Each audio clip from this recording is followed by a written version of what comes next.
regular legislative session, we have been very anxious to get here. We spent the last 6 weeks in our districts. Most of the members of the House, at least the House Republicans did, at least 6 weeks they spent in their district, and many of them will tell you, and they've said publicly and privately, they did some of the best work of their career because they were right there with their constituents at home in their districts, in their counties, and their parishes, in our case in Louisiana, working with their constituents and helping them navigate the consequences of the Democrats' pointless political games in the shutdown. They did some really important work. And we are ready and eager now to get back to the legislative session work, the other side of this job, so that we can deliver on our promises to the American people. The Republican Party has been doing this, and we will continue. We're going to continue to reduce the cost of health care.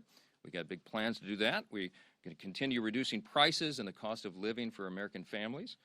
And, of course, to finish the rest of the appropriations government funding process. We've been needing to do that, and we are already working around the clock to accomplish those objectives. But with so many pressing issues on our plate, just very frustratingly to us, the Democrats are delaying that work even further with a political show vote. They're forcing a political show vote on the Epstein files. So we're just going to address that right at the top here this morning, because they've spent so much time, the Democrats have, spinning the facts and trying to confuse the people, that I wanted to come in this morning and just clearly explain for the people back home how we got here and why this vote is happening right now. First, a quick review of the relevant history here. For 4 long years under the previous administration, under the Biden-Harris administration, Democrats insisted there was no border crisis. Remember, they told you that that wasn't a problem at all. They dismissed inflation as transitory. That's what they told us. They told the American people not to believe what we could all see with our own eyes, that there was an obvious mental and physical decline on the part of President Biden individually. And now, seemingly overnight, these same cast of characters, they've taken a sudden and urgent interest in the Epstein investigation. Suddenly, it's all in the name of transparency. That's what they're trying to tell us. But the truth is, the biggest proponents of this discharge petition were never actually interested in transparency or ensuring justice or protecting victims of this unspeakable tragedy, the Epstein evils. And how do we know that? Because the Democrats had every one of the Epstein files in their possession for the 4 long years of the Biden administration. The Biden Department of Justice had the files the entire time. And not a single one of the people who are so loud and animated right now, they never said anything about it for all those 4 years. None of them held press conferences. None of them demanded the release of the documents. And under Biden's DOJ, when they prosecuted just Epstein and Ghislaine Maxwell, not a single one of these Democrats or any of the proponents of the discharge ever made any noise about that at all. So it's fair for the American people to ask the question, why now? Why suddenly are they so interested? They have such an urgent interest in the Jeffrey Epstein matter. The truth is simple and straightforward and obvious for anyone who is willing to look at it objectively. Clearly, this is a political exercise for Democrats and a few others, sadly, and it is as deceitful and dishonest as their pointless stunt to shut down the government. Same ideology behind this. Democrats are trying to use the Epstein matter as a political weapon to distract from their own party's failures. And in a desperate attempt, they're trying to somehow tie President Trump to the scandal. President Trump has nothing to do with it. He has said himself he has nothing to hide. And that's clearly what they've been trying to do. They're trying to attack President Trump. This is what they've done. They weaponized the justice system over the last several years to go after him, and this is their latest attempt. And they don't have a platform or a principle to defend on the Democrat Party side, so they put all their eggs in this basket. And that's why you hear endlessly about Epstein, Epstein, Epstein. Everything's about Epstein. Now, this was an unspeakable tragedy, we said that. And we have great compassion for the victims. And I'm heartened that I met with the victims. Our House Oversight Committee members met with the victims, and they deserve justice. It has been too long delayed. Not just justice for what they were made to endure, but also we need answers on why it took so long for the Department of Justice itself to do that job under previous leadership. Republicans, meanwhile, are working in earnest to deliver transparency to the American people, and we're working to do that in a responsible manner that does no further harm to these innocent people and the victims who have been wrapped into this. There are a few key facts here that everybody needs to understand. First, I mentioned the House Oversight Committee doing its work. That is a bipartisan effort. They are already producing far more than the discharge petition even anticipates. Chairman Comer is our chair of oversight. Some of the biggest bulldogs in Congress serve on that committee, you all know, and I've mentioned this so many times. They have been, on the Republican and Democrat side, they're deeply dug in. They've been working around the clock. They worked even through the government shutdown, and there were tranches of documents that were released even over that period. So far, by last count, it's over 65,000 documents, Epstein file documents, that are now out in the public for everyone to review. That includes tens of thousands of pages from the Epstein estate. And that includes Epstein's flight logs, his personal financial records and ledgers, his daily calendars, and so much more. And none of that is even written or included in the discharge petition. So in other words, the Oversight Committee is doing far more than the discharge even anticipates, and the most valuable information thus far has come from the Epstein estate files. That was produced because of the work of the Oversight Committee that is doing that in a professional, robust manner, using the full subpoena authority of the U.S. Congress. From the very beginning, our side has been insistent that this matter must be handled very carefully and with utmost caution and care for the victims. We want maximum transparency. We have always been about that. We want every single person who had any scintilla, there's any scintilla of evidence that they were involved in the Epstein evils, they need to be brought to justice, and it should have been done a long time ago. We need to find out who those people are.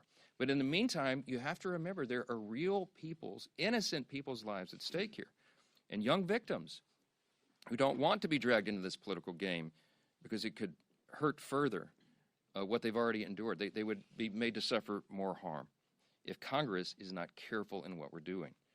And unlike our very important work that's underway in the House Oversight Committee, the Democrat-led discharge petition would carelessly dump thousands of documents without proper protections for the innocent. I brought a chart in here this morning. I want to illustrate for you what we are concerned with. Now, I was a federal court litigator. The members of our House Judiciary Committee, Republicans in particular, have many of these concerns. You have Chairman Jim Jordan and attorneys like Chip Roy, who's running for Attorney General of Texas now. You have Brad Knott, who's a former federal prosecutor, many members on the committee. Andy Biggs is running for governor of Arizona.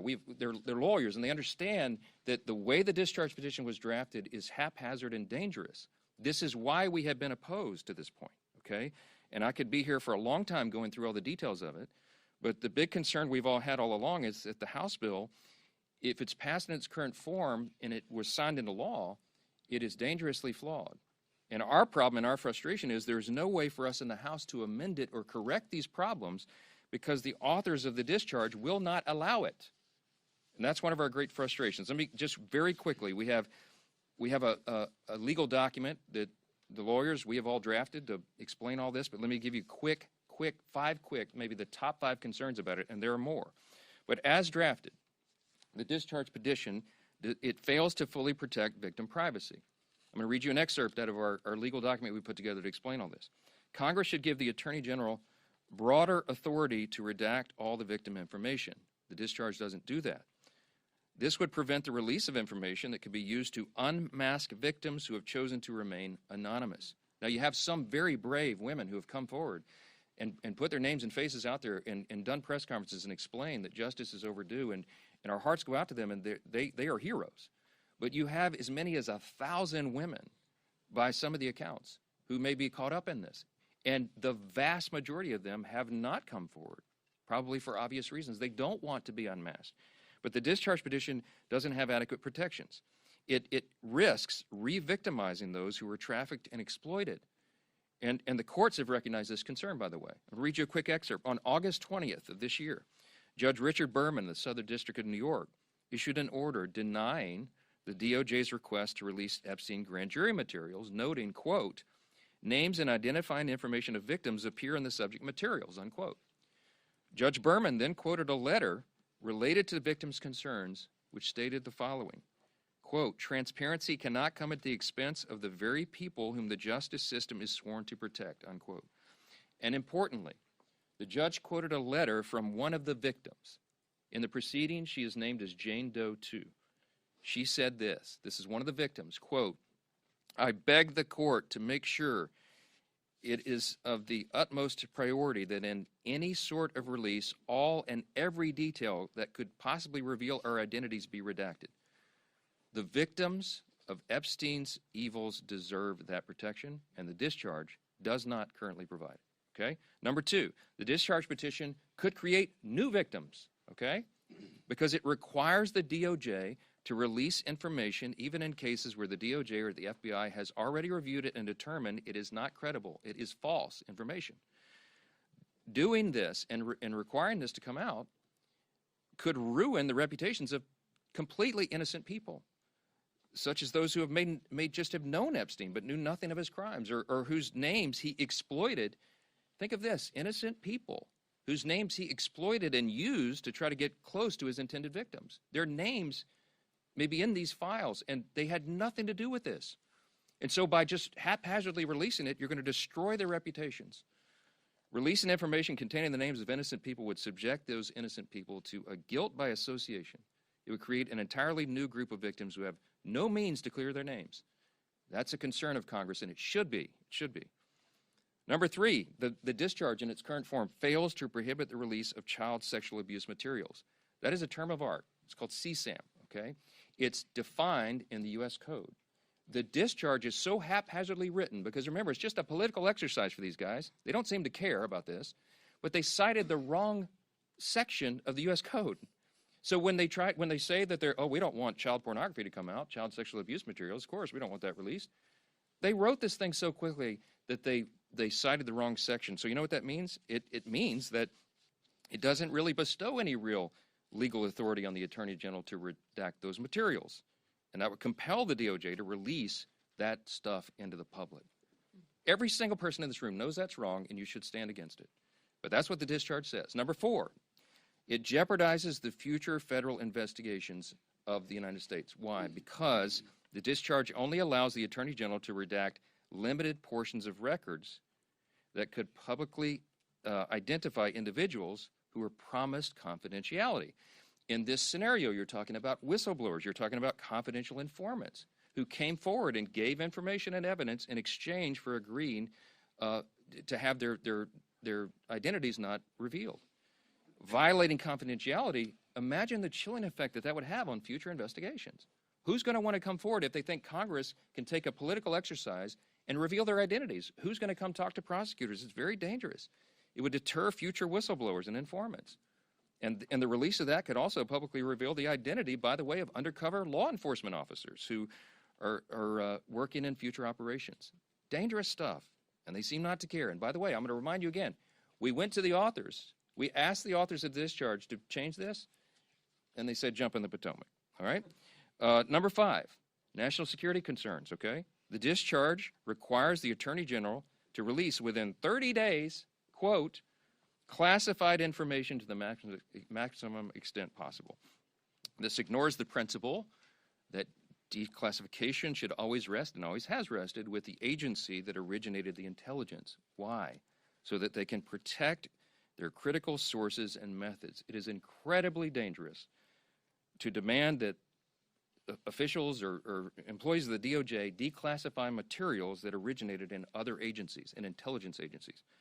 I could go on. I won't be here all morning, but there's a lot of problems. There's also a lot of legal scholars, and I'm among them, who are concerned that that you've got problems with grand jury secrecy.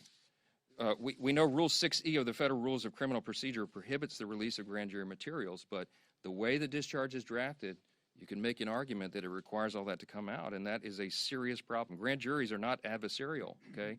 There's no opportunity there for cross-examination. You can't disprove evidence. You can't challenge the evidence in any way. And if Congress goes in and breaks that seal and just starts releasing sensitive grand jury materials and allegations like that, it raises a risk that the grand jury process will be politicized in the future. And that's a whole other danger that we could talk about all day. I'm gonna wrap this up and just say that Republicans support maximum transparency. We always have. The President of the United States supports maximum transparency. You've heard him say it in his own words. But he has had the same concerns that I've just articulated here, and we've talked about that. All of us have had these concerns, and we understand that we have a responsibility to innocent people and victims that is not properly guarded by the discharge petition. And that's why we're so incensed about that. We've got to make sure that we disclose the names of anybody who aided or conspired in any way with Jeffrey Epstein.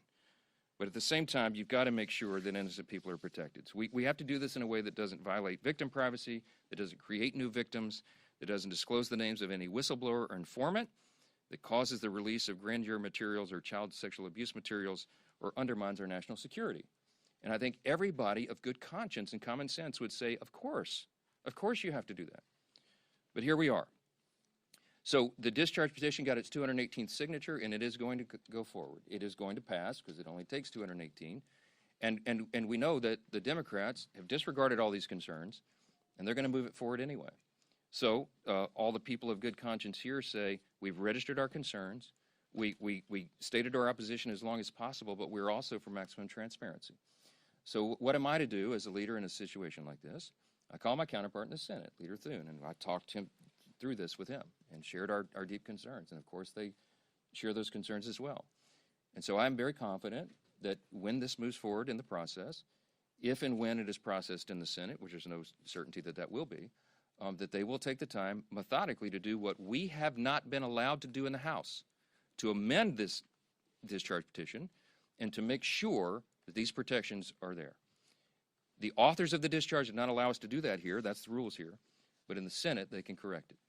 So under that circumstance, because of that, we know there's serious deficiencies. We know that the work of our colleagues in the Senate can address that and will.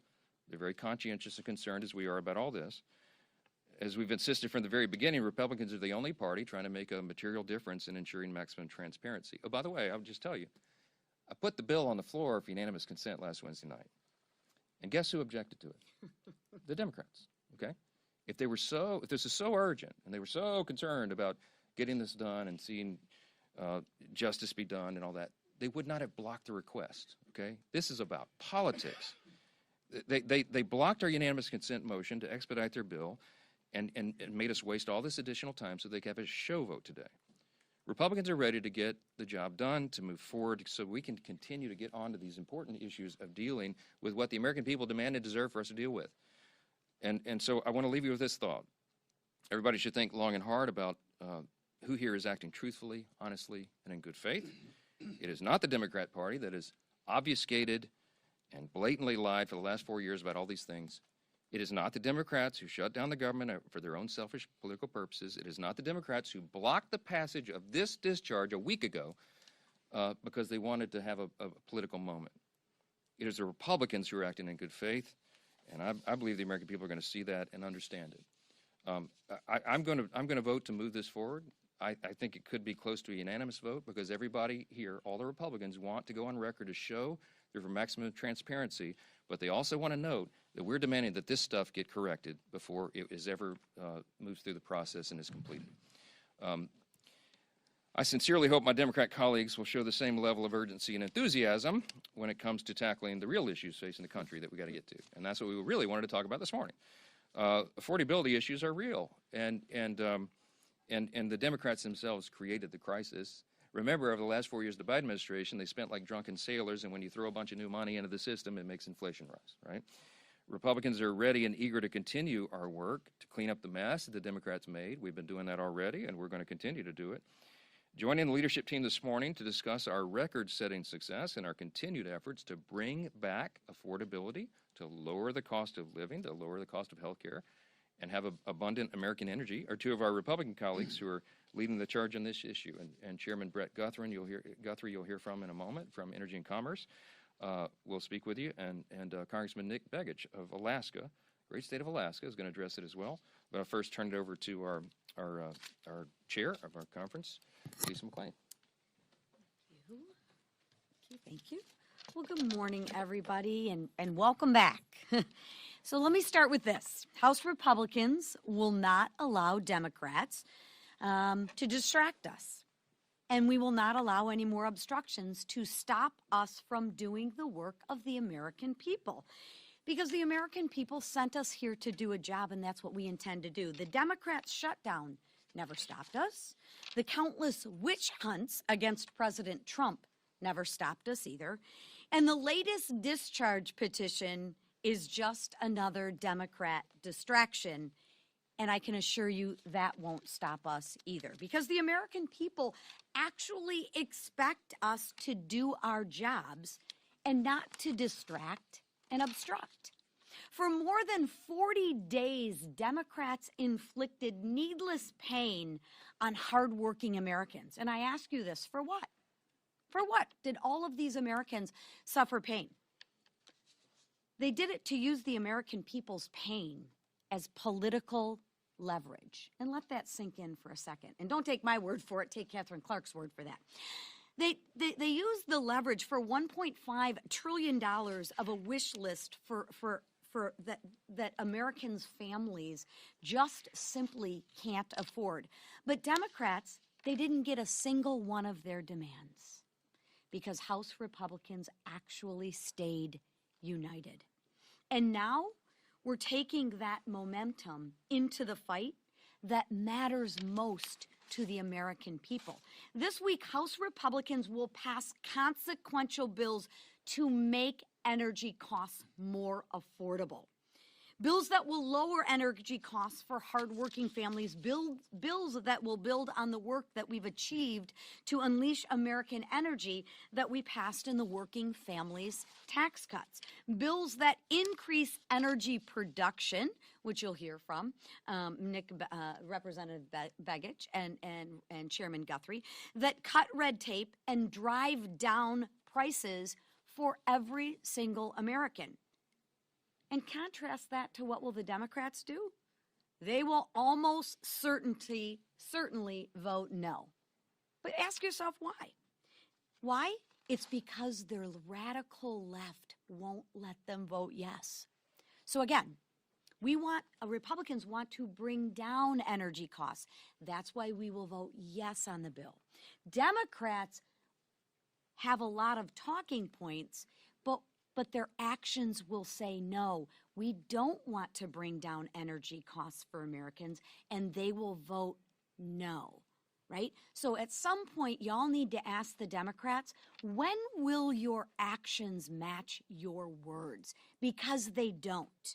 The contrast is crystal clear. Republicans will always fight to make energy more affordable for the American people. Now, the Democrats, they'll talk about it, but when the rubber meets the road and they have to vote, watch how they vote. They will absolutely vote no. So while Democrats prioritize the wishes of their radical base, we will keep moving forward with our agenda that actually...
They say we have the brain power.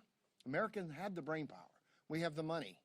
We have the capital to invest. What they don't have is access to the energy. And the roadblock to the access of energy is getting permits and being able to move energy forward. So this week we're going to work on 2 bills. One, this is actually on fuels and gasoline as refineries. We haven't built a new refinery in America since the 1970s. So Bob Latta has a bill to look at our refining capacity. You can drill all the oil you want and have all the gas you want, but if you don't refine it, make it to products people use, then you still have a shortage and limit. So we got a refinery bill before us. And also in the geopolitical, I know that the price of natural gas around the world is important. You know who it's important to? It's important to Russia, because selling natural gas is how they fund their army. And so we also have a provision. Joe Biden, during the height of the invasion of Ukraine, put a ban on natural gas being exported out of our country, and where the Germans were begging for it. I was in a meeting where high-level officials were begging for our liquid natural gas, and so August Pfluger has a bill to reverse any future administration from doing that. We want energy dominance. We had it in the big, beautiful bill. We've had it in almost every committee hearing, and we're going to work together through transportation, Sam Graves, through the chairman, Bruce Westerman, and Natural Resources, and our group on Energy and Commerce to make sure we deliver the energy we need for America to be successful in this geopolitical battle and winning the AI battle. But so people, when they turn their lights on and off in their home, can have affordable power. And one of the great resources of power and one of the most beautiful places in our great country is in Alaska. Even at 46 below zero, in Fort Greely, Alaska, if you happen to go to Northern Warfare School, you can sit around and look around and go, wow, this is a stunningly beautiful place. And so I'm glad to hand this over to my good friend from Alaska, Nick Begich. Thank you, Chairman. You know, it is cold in Alaska. It is in 46 below is not as cold as it gets. It can get minus 70 or worse. You know, every product in America is an energy product. Whether you're producing that product, whether you're sending that product to a grocery store, whether you're going to the grocery store to pick up that product, whether you're going to visit family for Thanksgiving, you're expending energy. And if we want to address affordability in this nation, the best way to do that is to address the fundamental cost of energy. If we're going to do that, we've got to produce more of it. And I happen to be from the great state of Alaska, where we do have abundant natural gas, where we do have abundant oil reserves. But in the previous 4 years, under the Biden administration, we were not allowed to access those important resources for the American people. In fact, under Joe Biden, there were more than 70 executive orders and actions that specifically targeted Alaska, preventing us from developing the oil and gas resources of the state and the critical minerals that we're hearing so much about today. Today's bills help unlock the resources of Alaska for the benefit of the American people, and do so in a durable fashion. In the National Petroleum Reserve of Alaska and the 1002 area of our North Slope. That's 20 million acres unlocked for the benefit of the people of this nation.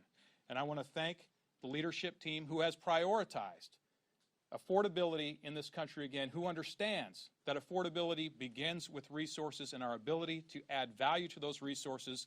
Alaska is ready to be a part of that solution, and I'm proud today to introduce these bills, get them passed, and send them over to the Senate. Thank you, and I turn it over to our great whip, Emmer. Thank you. These days, anti-Trump temper tantrums seem to be the Democrat Party's MO. Instead of helping us, Republicans in the House, the President in the White House, and the Senate majority, instead of helping us secure our border, cut taxes, and make life more affordable for the American people, Democrats have shown time and time again that they're more interested in opposing President Trump and his successful agenda at every turn. But their obstruction and partisan games will not deter our efforts to deliver countless wins for the American people. This week, House Republicans are returning to Washington with a packed agenda, full of promises kept. Where the Biden administration and climate alarmists stifled our nation's energy production and caused prices to skyrocket, House Republicans and President Trump are restoring America's energy security and ensuring affordability. Where Democrats put violent criminals above innocent Americans, Republicans are ensuring our communities are safe from dangerous offenders. And where Democrats chase headlines and mislead the public, Republicans are actually pursuing transparency and justice.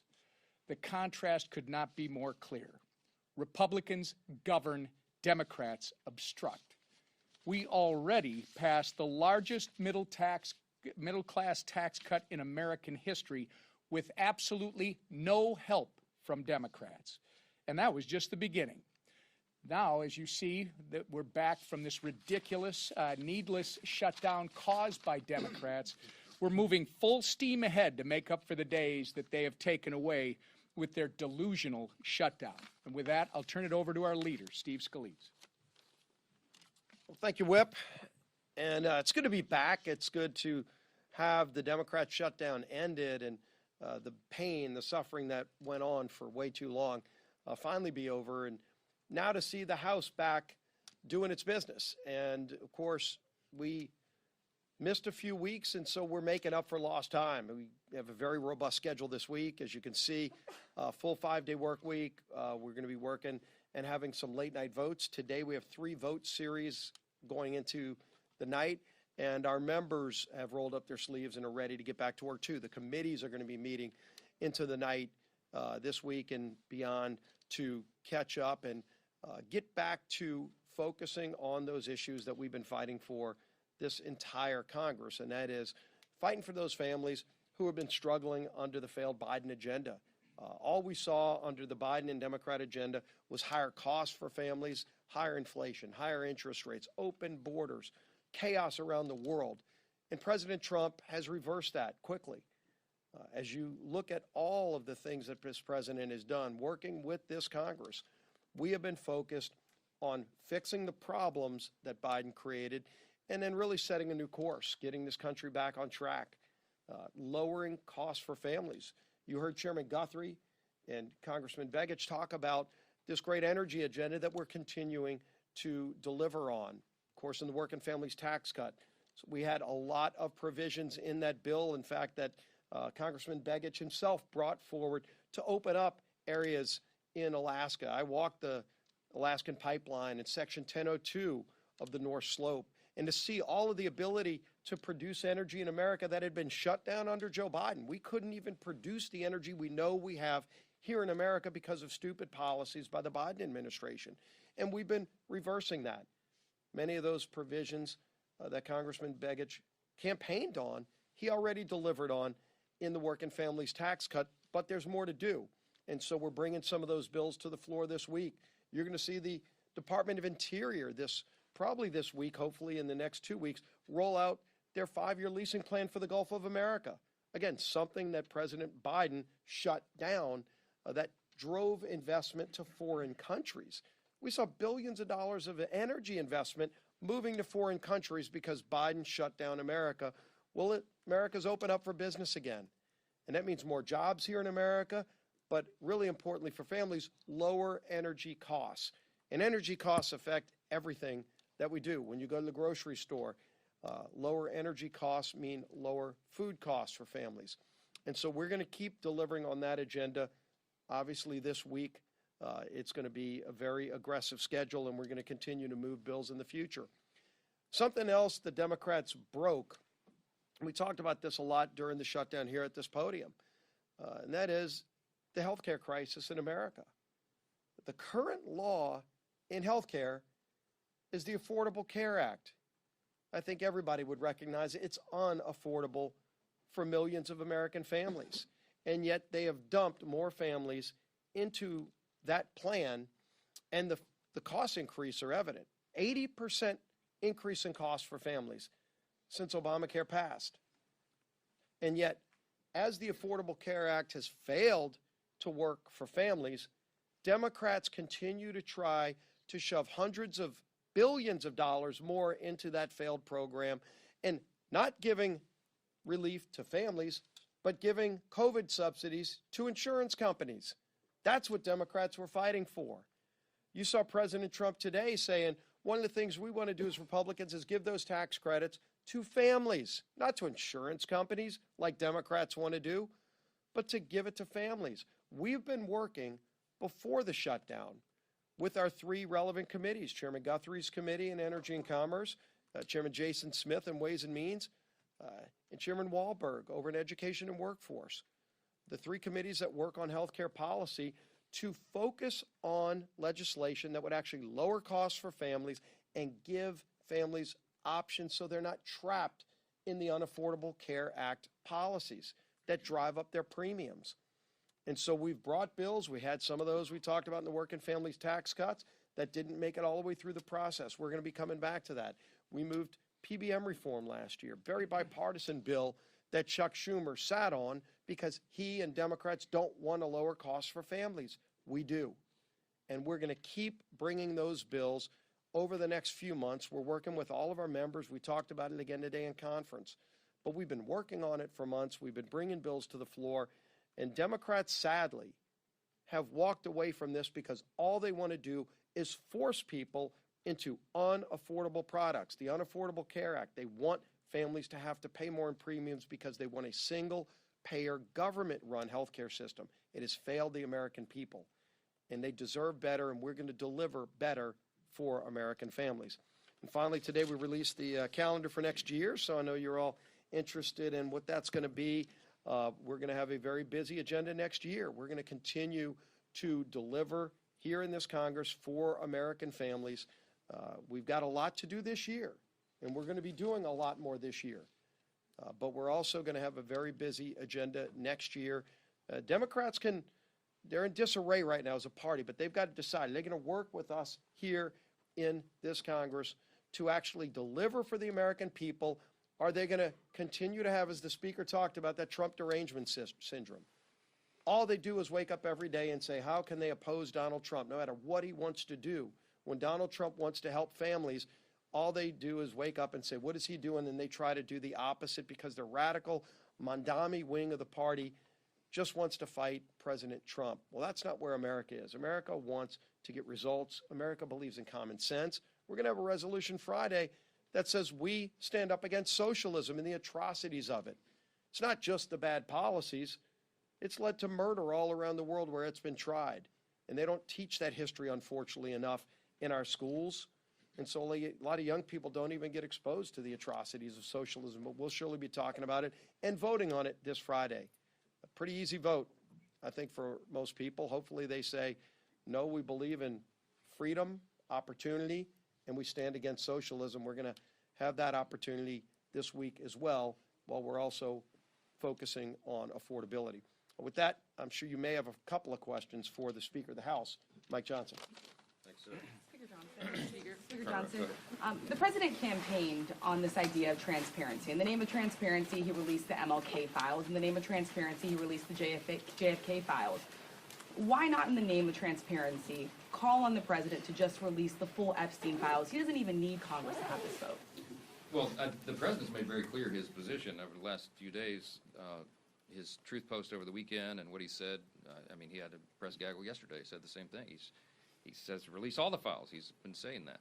What he was counting on and what we were insistent upon is using the processes of Congress, as I've explained here in great detail this morning, to do it in the right way so that it's not haphazard.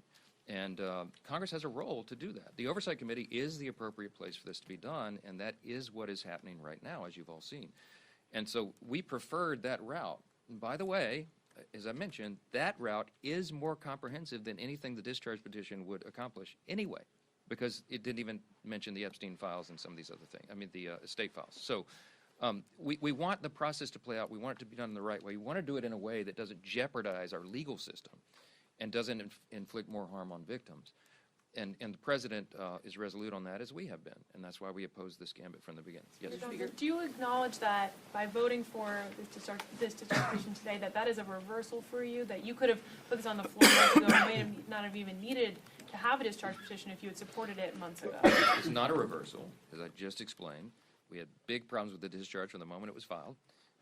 We talked with the authors. There was lots of people that went and pleaded with them to fix it so that everybody could be together, because we've been for maximum transparency. But again, there's a reason you have rules and processes here to ensure that this is not done haphazardly, and I was not satisfied with that. But I've been for maximum transparency for the very beginning. We wanted the process to play out. So, yeah.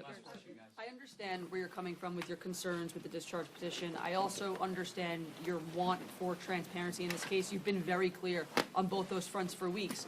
So is the reason why you're now deciding to vote for this resolution because President Trump directly said Republicans should vote for this? Because this has been your position all along, and you've made it clear you weren't in support of this resolution.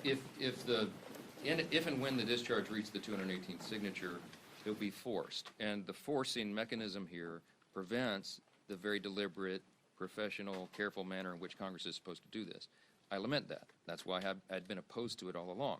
But having now forced the vote, none of us want to go on record and in any way be accused of not being for maximum transparency. So the only intellectually consistent position to have right now, the only way to ensure that both those things are true at the same time, is to allow for everyone to vote their conscience and to go on record to say, of course, we're for maximum transparency. Now, I'll tell you, there's a handful of Republicans, Judiciary Committee members, and a few others who are really struggling, as I have been, about whether or not they could even vote yes today because of this, because we don't have an absolute guarantee that this will be fixed in the Senate. I have a high degree of confidence in that, and that's why. That's why I'll be voting yes today. And I've talked about that in great detail. We had an hour and a half long conference call on Sunday with Judiciary Committee members who are really, really concerned. I mean, they're all for maximum transparency, but they're really, really concerned about protecting the victims, and I am as well, and that's why we have gone through this whole long process. Last one, Olivia. On that, James Blair today at a Bloomberg event said that they're looking at ways to send millions of Americans checks from tariff dividend revenue, but without Congress being involved. Do you have concerns about them not running that sort of process through Congress? Well, I'm not sure that's possible, and James Blair and I will have some intense fellowship about that, I'm sure. He's a good friend. We collaborate on strategy all the time, but this is an idea, I think, that makes sense. The President was talking about it as recently as yesterday. I think what I heard him say, and I haven't talked to him about it because he and I have both been so busy the last 24 hours, I'll see him in a little while, but I think what I heard him say yesterday is he's thinking about something maybe midway into next year when the tariff revenue is realized and we can figure out what that looks like. But I think it would require an act of Congress, so we'll have to see how. I'm not sure what's being proposed. Mr. Sort of Speaker, a on your Last doubts one, about getting specifically into the substance here, reading through the bill though, I guess I'm confused because the bill specifically says that the Attorney General may withhold or redact portions related to child sexual abuse materials as defined in the law, anything jeopardizing federal investigations. It specifically says they can withhold anything containing personal identifiable information of victims' personal medical files. We know the survivors are comfortable with that. All of these things are actually in this bill. That's why I'm confused. Let me give you an example. We could be up here for a long time. I'll litigate it with you. Let's do it. Like, what specifically is missing? So the first one you mentioned. Yeah. Okay, so here's HRS 581. This is the discharge, okay? It says on page 5, redact anything that depicts or, quote, depicts or contains child sexual abuse material, CSAM, as defined under 18 U.S.C. 2256, okay? All right, so you go to 18 U.S.C. 2256, definitions of the chapter. Nowhere in this section, okay, go look it up, all right, does it contain the definition of child sexual abuse material. So I used to litigate federal cases, and I would challenge statutes in court, okay? The language is very important and very precise. If it's not listed here and this were to become law, child sexual abuse materials are not included. They're not included for redaction, which means the Attorney General and someone there, if they interpret the discharge in the statute that it passes directly and literally, as they're supposed to do, they're required to do under the law, then you're going to have things that would qualify under child sexual abuse materials. You have child pornography included in the distribution of this stuff. We can't go for that. It's up to the Attorney General. No, it's not up to it's not up to the Attorney General because the way it's listed in the document. No, it's not. It's not because it doesn't reference the right code section. So we could go through every one of these things. We have had a small army of lawyers going through it because I want to make sure that all of my concerns, because I read it the first time initially and I thought, whoa, this is way out of bounds. We have in fact, we'll put on the speaker.gov. I'll put it on the website here when we leave. you'll see the summary of the legal analysis, and it goes through point by point, and it points to the specific sections in the discharge. Guys, we're not making this up, and you can take it to your counsel at your outlet's offices and have them review it, and they'll tell you the same thing. This should have been done in a much more careful manner, and it was not. And I'm going to point out again, when the authors were asked to fix it, they said they weren't interested in doing that. Okay, why? Because this is a raw and obvious political exercise. Again, I'm just going to leave you with this question. You should go ask them all. If you were so concerned about the Epstein files and protecting the victims, why didn't you do a darn thing about it for the 4 years of the Biden administration? All this stuff was sitting in a warehouse, and nobody said a word about it. They didn't care. Now they're doing it. We all know why, because they're trying to attack President Trump. That's ACA it. question. Thank you. Thank you.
My plan is I'm pulling out.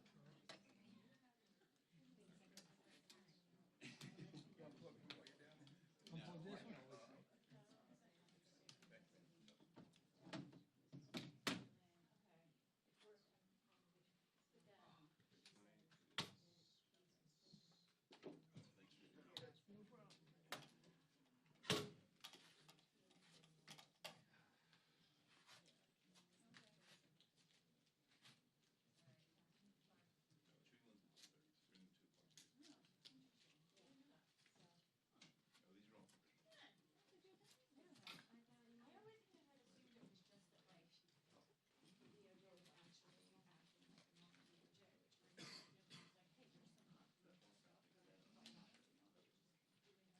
was unaware the Dems are now at noon. You're welcome.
You're not shooting like 720 or something like that, are you? You're shooting 1080.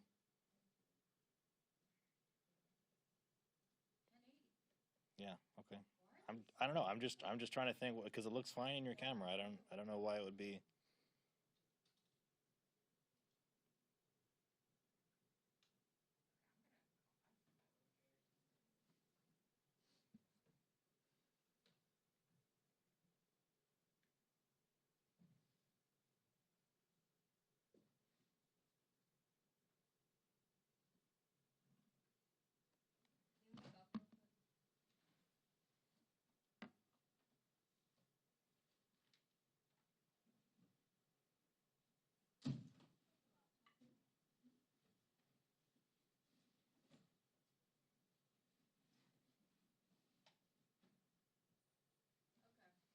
Let me get this sign. Is this right on the back?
Hi.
Hi. Hello.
Oh, okay. A, B, C, D, E, F, G, H.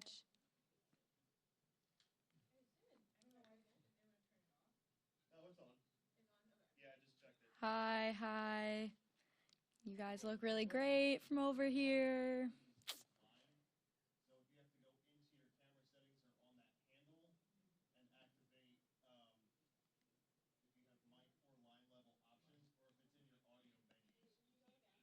Hi. You guys look really great. Oh, wow. I can hear myself from over here.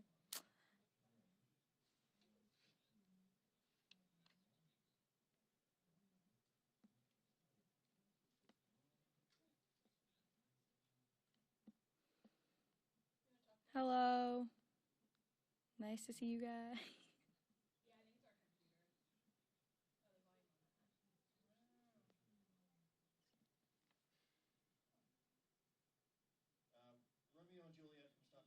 Oh my God. I don't know. I don't know Romeo and Juliet from start to finish.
So we got about Yeah, well, this, now it definitely does look out.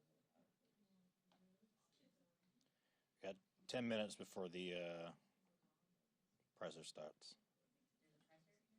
Yeah, 12.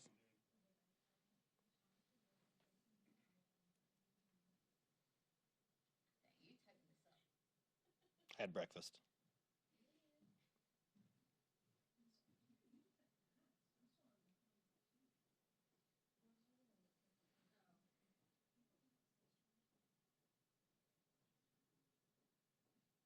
Can you get it?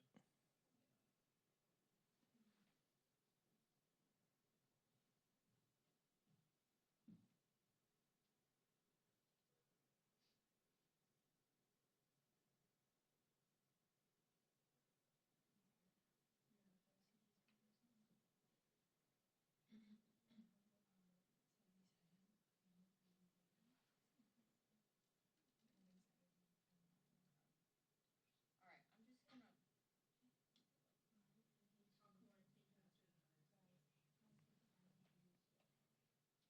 All right, you're good, you're good. Yeah. He said to just send the lens in. Said to do what? Take the lens, we're gonna send the lens into like wherever, Oh, shipping it out. okay. Oh, the lens people. We're gonna send it to the lens people.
Good morning and welcome back.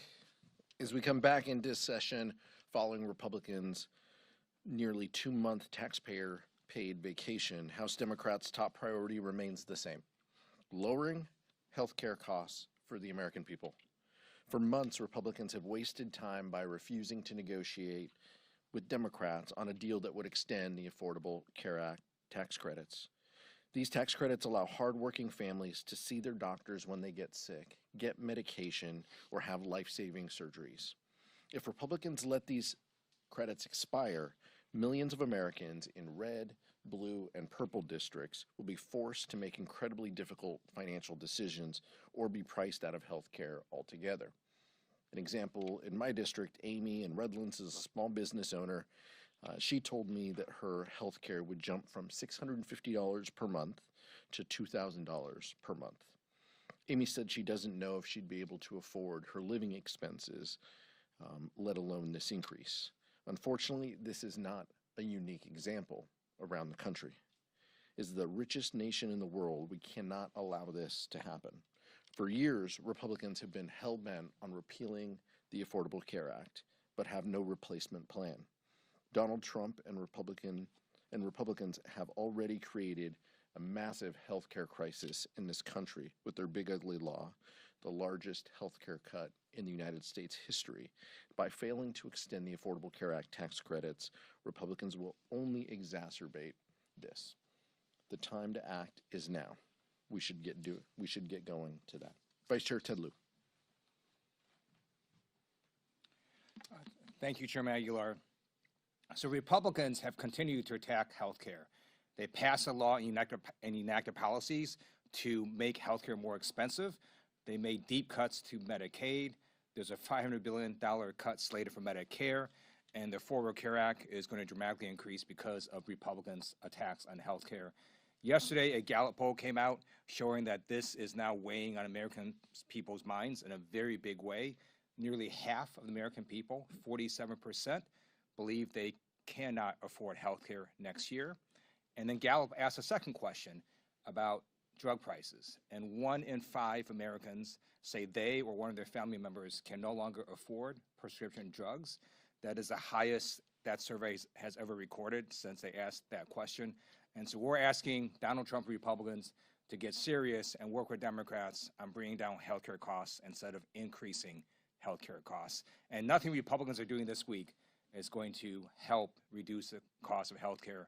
We also know that other costs are rising.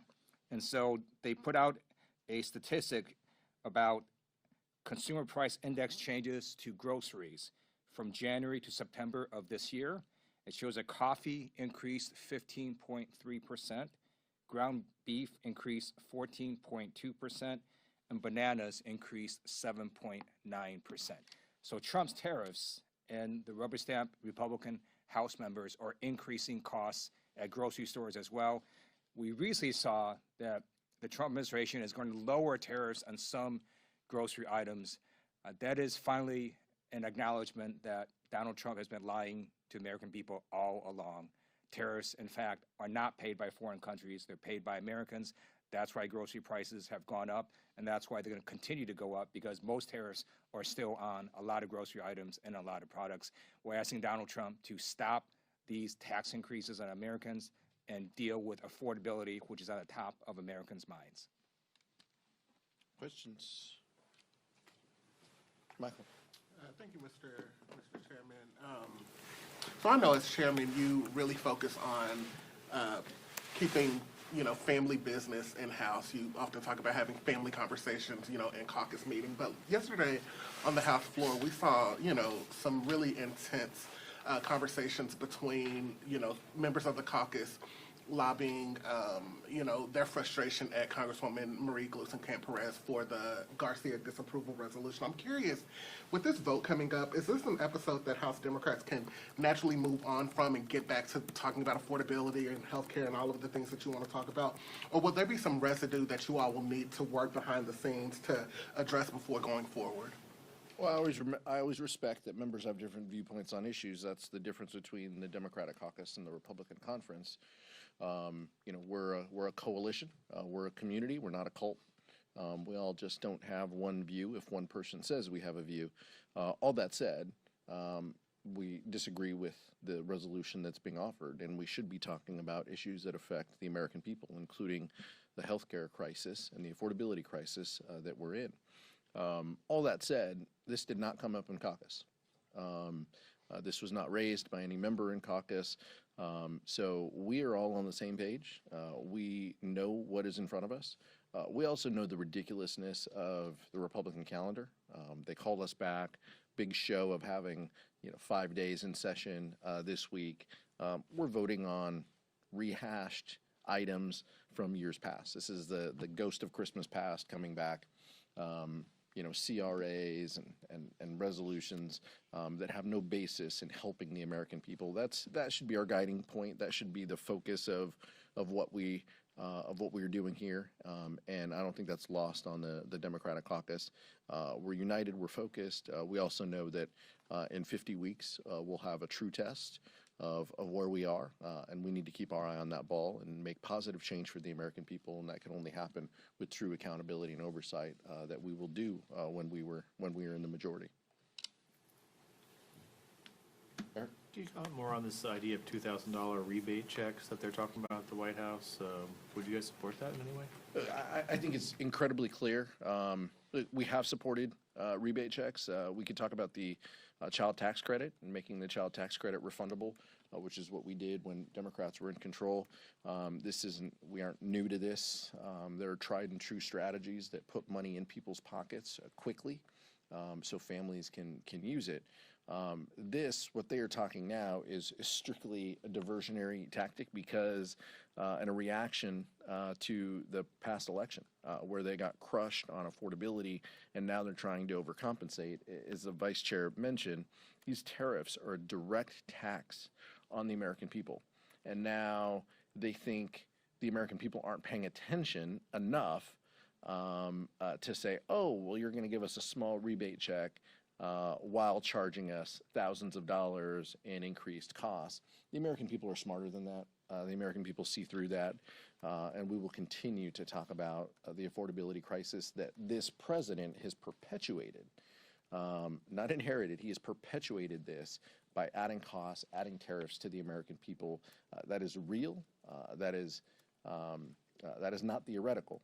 He is placing these costs on the American people and then taking a small portion of the revenue that's raised and trying to give it to farmers to not be upset with him, or potentially, as you're talking about, giving it directly to the American people to hope that they thank him for it after fleecing them for the past 10 months. Eleanor? What do you make of the reception that the Saudi Arabian Crown Prince is getting in Washington this week? And are Democrats at all concerned about having more nuclear cooperation with Saudi Arabia? Look, we look forward to further cooperation with countries and appreciate hosting world leaders to the Capitol and to D.C. There are concerns that have been raised in the past, and I don't think that we should, whitewash some of those concerns. So I appreciate that the Senate is having meetings potentially, and I know there are meetings in the House potentially tomorrow. This should serve as an opportunity to work with world leaders on issues that we agree with, while not ignoring issues and concerns that we have between our countries. But I hope that we can continue to have positive dialogue that includes not just the executive, but the first branch of government. I want to ask about discharge petitions, since you have some experience with that. What is it about this Congress that is making discharge petitions more successful? It's a good question. I'm not gonna give you the secret sauce of how a discharge petition becomes successful, but I think that you have to have kind of a strength and resolve among those members advocating for it. Obviously, in a bipartisan nature. If you want to be successful, have a bipartisan group of members leading something who have a working relationship with each other, but also have the credibility to reach out to their colleagues to talk about delivering a solution. But I don't think it's lost on us that some of these discharge petitions moving forward are advocated by folks who just made significant health care cuts, and now they are trying to get right by their voters and their folks. I understand that. I understand there's different viewpoints, and some of these pieces of legislation have a lot in them. But we should be very clear with the American people that Republicans, lock, stock, and barrel, have voted for the largest cut to health care across the country. And so sending a letter to the speaker or putting out a press release or leading on a discharge petition doesn't inoculate you from the votes that you've made to cut health care from people. You may be trying to solve one piece of this, but that doesn't gloss over your voting record, and it's our job to tell that truth to folks. My view of why there's been so many discharge petitions and successful ones is because of failed Republican House leadership. A discharge petition is an end run around the speaker and around Republican leadership. And when Republican leadership is protecting pedophiles, you're going to have Democrats, Republicans going, that's insane. You cannot do that. And that's why this discharge petition was successful. And because Republican House leadership is out of step with the overwhelming majority of the American people, that's why you're seeing these discharge petitions being filed and why some of them are succeeding. Thank you. I wanted to ask the House, and I know neither of you are on this committee, but the House Administration Committee is holding a hearing on the Stock Act. Do you think that act that was passed in 2012 has done enough to curb public sentiment about concerns about insider trading among Congress? And then in the Senate, Senator Hawley, along with Senator Ossoff and Peters, co-sponsored the Pelosi Act. Do you think that would be something House Democrats would be willing to take up if it were to get to the House? We need more transparency. We need more accountability. We need more legislation specific to dealing with members who have been trading stocks. There are members who sit in committees. This is all public record, who have been sitting in committees and then trading stocks. Some of them campaigned on not wanting to do this and then have gone and done this hundreds of times. There needs to be more legislation in this regard. House Democrats, I'm not aware of anything that House Republicans have put out that have indicated that they support a ban on stock trading. House Democrats did put that out. Before the August work period, we put out documents talking about an affirmative agenda, talking about the culture of corruption, talking about the affordability crisis and the healthcare crisis that we're in. And the single piece of legislation that was mentioned was addressing this issue. So this is something that is serious for our caucus, and it'll take serious legislation in order to do it. That doesn't mean that there's a monopoly on one issue or one idea or one piece of legislation that gets there. This is why we have hearings, and this is why, if we truly want a bipartisan effort, then it's on Republicans to work with us in order to solve this issue. I support a ban on members of Congress trading individual stocks. I also think people need to look at the President of the United States. It is massive corruption going on in the White House. The Swiss basically gave him a personalized gold bar. The country of Qatar gave him a used jumbo jet. You've got his family making huge amounts of money off of crypto, and the president pardoned a criminal because that person was with a company that helps his family with crypto. The amount of corruption in the White House is insane, unconscionable levels. And in addition to the Stock Act, we need to look at putting some real serious ethics into the White House. And I also offer the Supreme Court. This can't just be something that affects Congress. We have to look at the executive branch as well as an enforceable code of conduct for the Supreme Court as well. Cassie? I wanted to ask, kind of piggybacking off the Nick's question about discharge petitions. You know, obviously today we will have this vote on the Epstein files and releasing them. Republican leadership now saying that they aren't whipping one way or another, saying that members can vote their conscience after Democrats have accused them of canceling votes and sending the House home so that this vote couldn't be taken earlier, not swearing in Adelita Grijalva. So what do you make of this about face, and do you directly correlate it with the president's about face on this? Yeah, absolutely. I mean, all of them feel the same way. I mean, this is about them knowing that they're going to lose. They're going to lose this vote. They could not convince Marjorie Taylor Greene and Lauren Boebert from the Situation Room. They could not convince them to remove their signatures, so they are shifting strategies. Now they have to embrace it because they're going to lose this issue, and they weren't going to lose by a little. They were going to lose by a lot. And I think the president, clearly doesn't want to be viewed as a lame duck or on the losing side of an issue with the Republican conference. And Republicans are probably tired of having to defend the pedophilia that Jeffrey Epstein stood for. And so I think it's clear that their only reason why they're doing this is because they were losing, and so now they're going to try to project that they don't care or that they aren't pushing members. They pushed members. They sent us all home in September. Those are just the facts. They avoided this issue. They avoided this vote for so long. They can't suddenly turn the page and say, "Oh, we're fine with this. We were just kidding." And oh, by the way, let's make it about the policy. And if the president wanted to put the Epstein files out, he could do that tomorrow.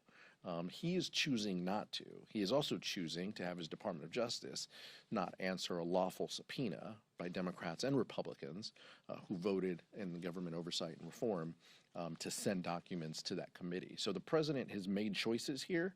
No public statements, no tweets or anything is going to hide the fact that he himself actively does not want these files out. And the American people are going to get to judge why that is. Likely because his name's already been listed over 1,000 times on the emails that have been released. So that's one of the reasons why he doesn't want this out. Chairman Aguilar is absolutely right that the president doesn't want these files out, and one reason we know that is because the president can order these files to be released right now. It's very clear that the Department of Justice acts as Donald Trump's lapdog. He says jump, they say how high, and they've done everything of his bidding. He could just tell the Attorney General to release the files, and she would do it. So the fact that he hasn't done that shows that he is just playing a game. He doesn't really want these files to be released.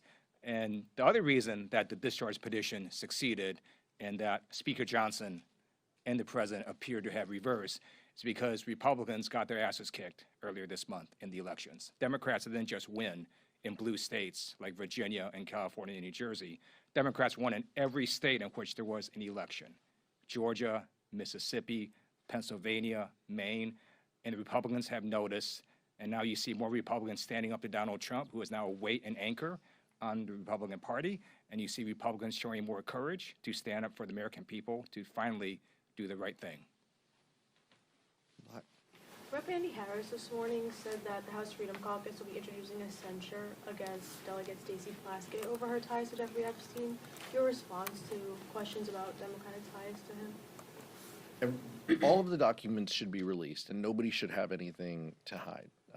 Democratic members of Congress, namely the President of the United States, everybody should embrace these documents being out there. We would encourage our members to take that position. It's interesting now that Republicans want to try to find a way to use this issue after spending months talking negatively about these files. But we're not new to the duplicity of Andy Harris here. President Trump recently said that he doesn't mind the legislation on additional sanctions on Russia to be passed. Do you consider voting for it anytime soon? We've supported strong sanctions on Russia in the past. We think that there is space and opportunity to continue to try to stop Russian aggression through economic means and sanctions. That continues to be a view that is widely held on our side. Republicans have had a tough time wrapping their head around this because the president has embraced this, and then he said, no, stop, we're going to, because he's wants to cozy up to Putin himself. So I think the Republicans are better equipped to ask why the whipsaw of yes and no on this issue.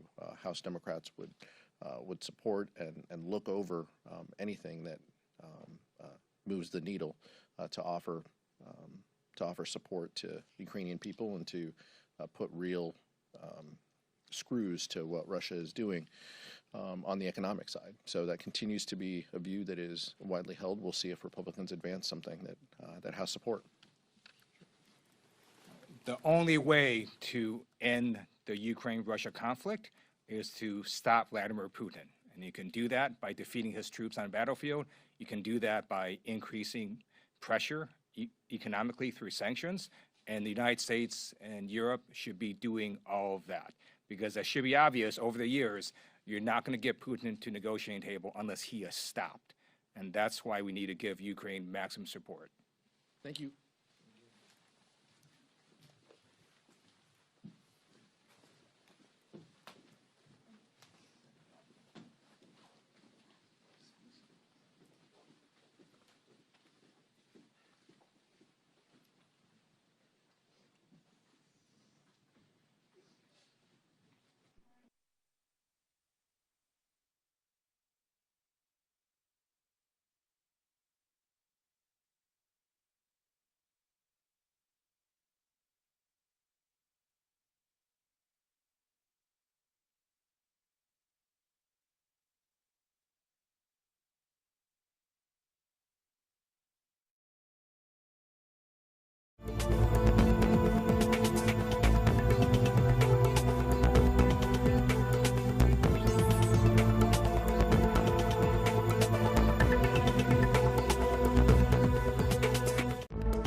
terms of human rights and everything else.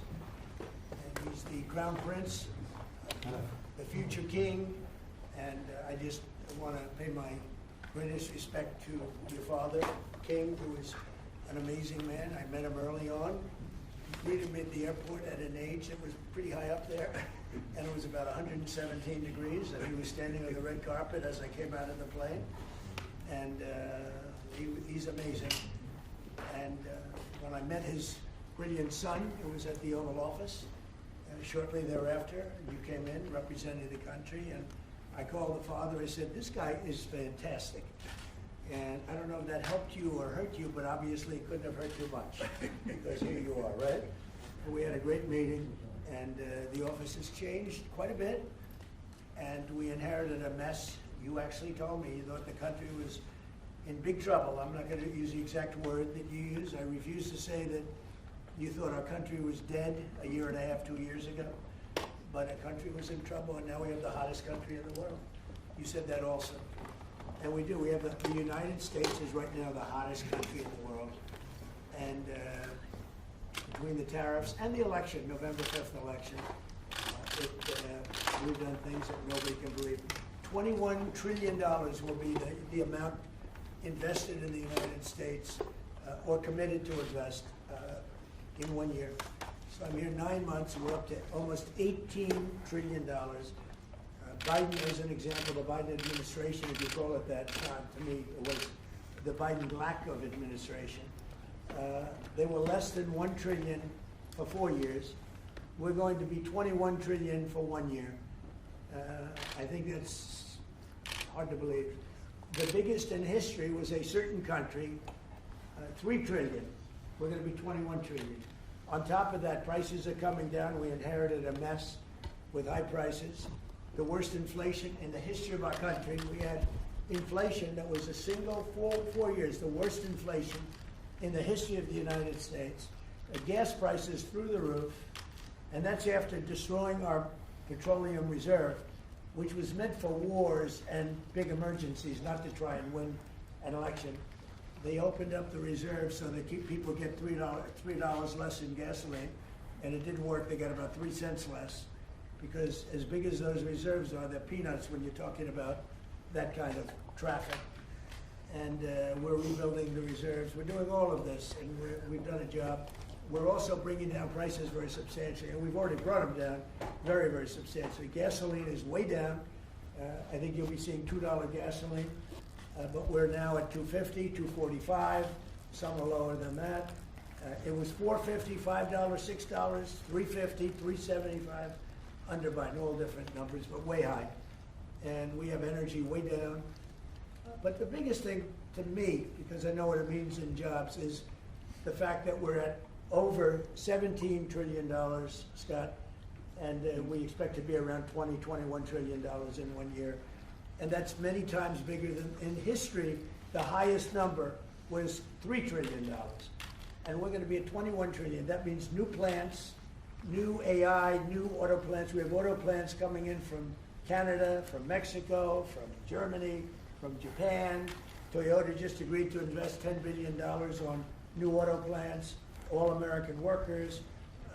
We've never been in a position like this. You can go back to the beginning. Our country has never been in a position like this, and it really is because of the fact that we use tariffs to bring all this money in. And you're going to see the results in a year when these plants start to open up. We have more plants under construction now than at any time in the history of our country. And these are big plants. These are the biggest plants anywhere in the world. And I want to thank you because you've agreed to invest $600 billion into the United States. And because he's my friend, he might make it $1 trillion, but I'm going to have to work on him. But it's 600, we can count on 600 billion, but that number could go up a little bit higher, yes, and I don't know, we'll see. But we appreciate it very much. So Saudi is going to be investing at least $600 billion, and that means investments in plants, in companies, money on Wall Street, and what it really means for everybody that really counts is jobs, a lot of jobs. We have a lot of jobs. So I just want to thank you. We've been really good friends for a long period of time. We've always been on the same side of every issue. I think we've done a great job in wiping out the nuclear capacity of Iran. Nobody else could have done that. No other president would have done it. We had the pilots in the Oval Office right here. We were celebrating a very successful attack. So I had them in with that beautiful B-2 bomber that's over there. And they said, sir, for 22 years, we practiced this attack. Our predecessors, these were very young guys, so 22 years, they said our predecessors and us practiced the attack on Iran. But no president ever gave us the go-ahead. 3 times a year they went out and they practiced the attack. Nobody let us do it until you came along, and I let them do it because it was the right thing to do. You can't have a nuclear Iran. And so we put you in a very good position. But I just want to say it's an honor to be your friend, and it's an honor that you're here. And if you'd like to say a few words, but thank you very much. Thank you, Mr. President. This relation has been a relation for about 9 decades, and we've been working together for a long time. But today it's a very important time in our history because there's also a lot of things that we're working on in the future. We believe in the future of America. We believe in what you're doing, Mr. President, really creating a lot of good things and good foundation to create more economic growth, more business in America, and also your work for the world peace. I believe, Mr. President, today and tomorrow we're going to announce that we are going to increase that $600 billion to almost $1 trillion of investment, real investment and real opportunity by details in many areas. And the agreement that we are signing today in many areas in technology, in AI, in earth materials, magnet, etc., that will create a lot of investment opportunities. So you are doing that now. You're saying to me now that the $600 billion will be $1 trillion. Definitely, because what we are signing to facilitate that. I like that very much. He works hard. No, that's great. I appreciate that. That's great.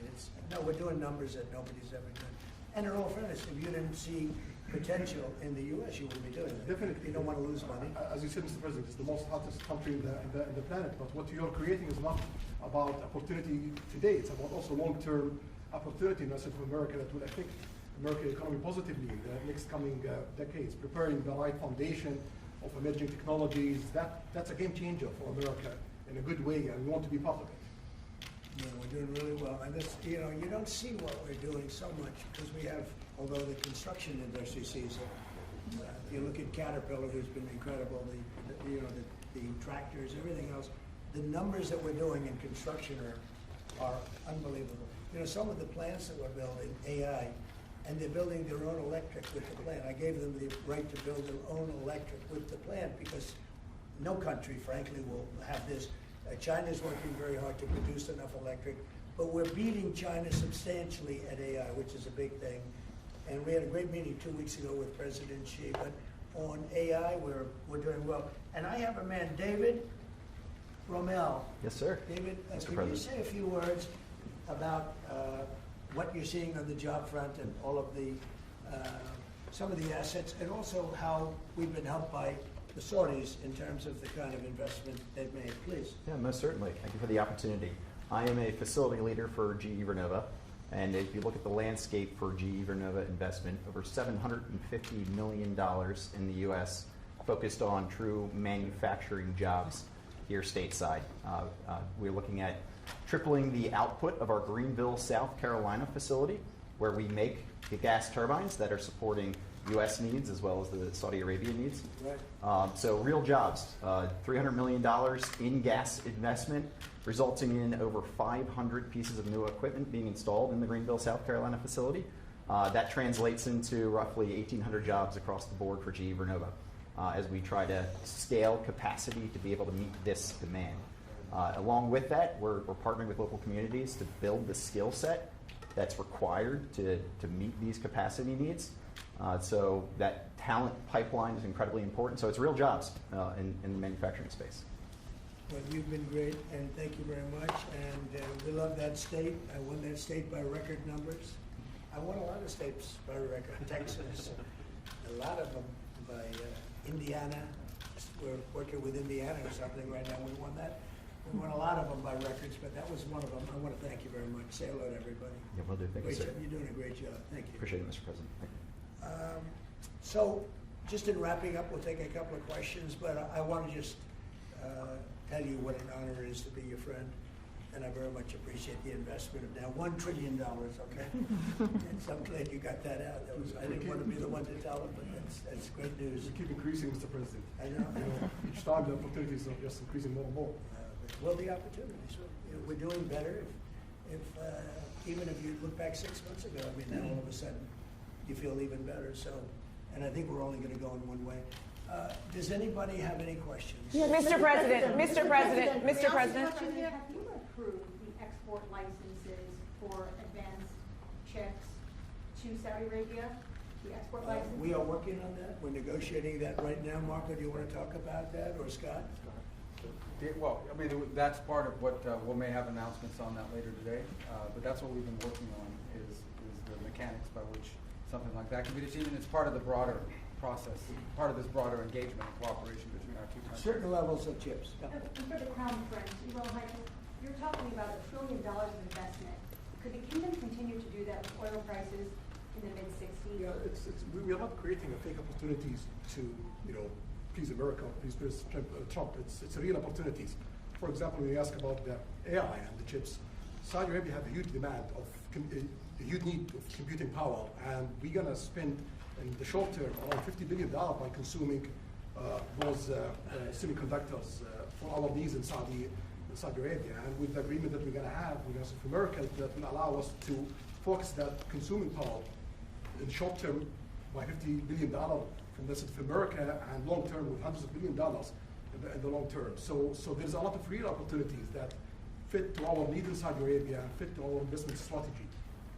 Mr. President, is it appropriate, Mr. President, for your family to be doing business in Saudi Arabia while you're president? Is that a conflict of interest? And Your Royal Highness, the U.S. intelligence concluded that you orchestrated the brutal murder of a journalist. 9/11 families are furious that you are here in the Oval Office. Why should Americans trust you? And the same to you, Mr. President. Who are you with? I'm with ABC News, sir. You're with who? ABC News, sir. Fake news. ABC fake news. But the question is legitimate, one of the worst sir. in the business, but I'll answer your question. Thank you. I have nothing to do with the family business. I have left, and when I've devoted 100% of my energy. What my family does is fine. They do business all over. They've done very little with Saudi Arabia, actually. I'm sure they could do a lot. And anything they've done has been very good. That's what we've done. We've built a tremendous business for a long time. I've been very successful.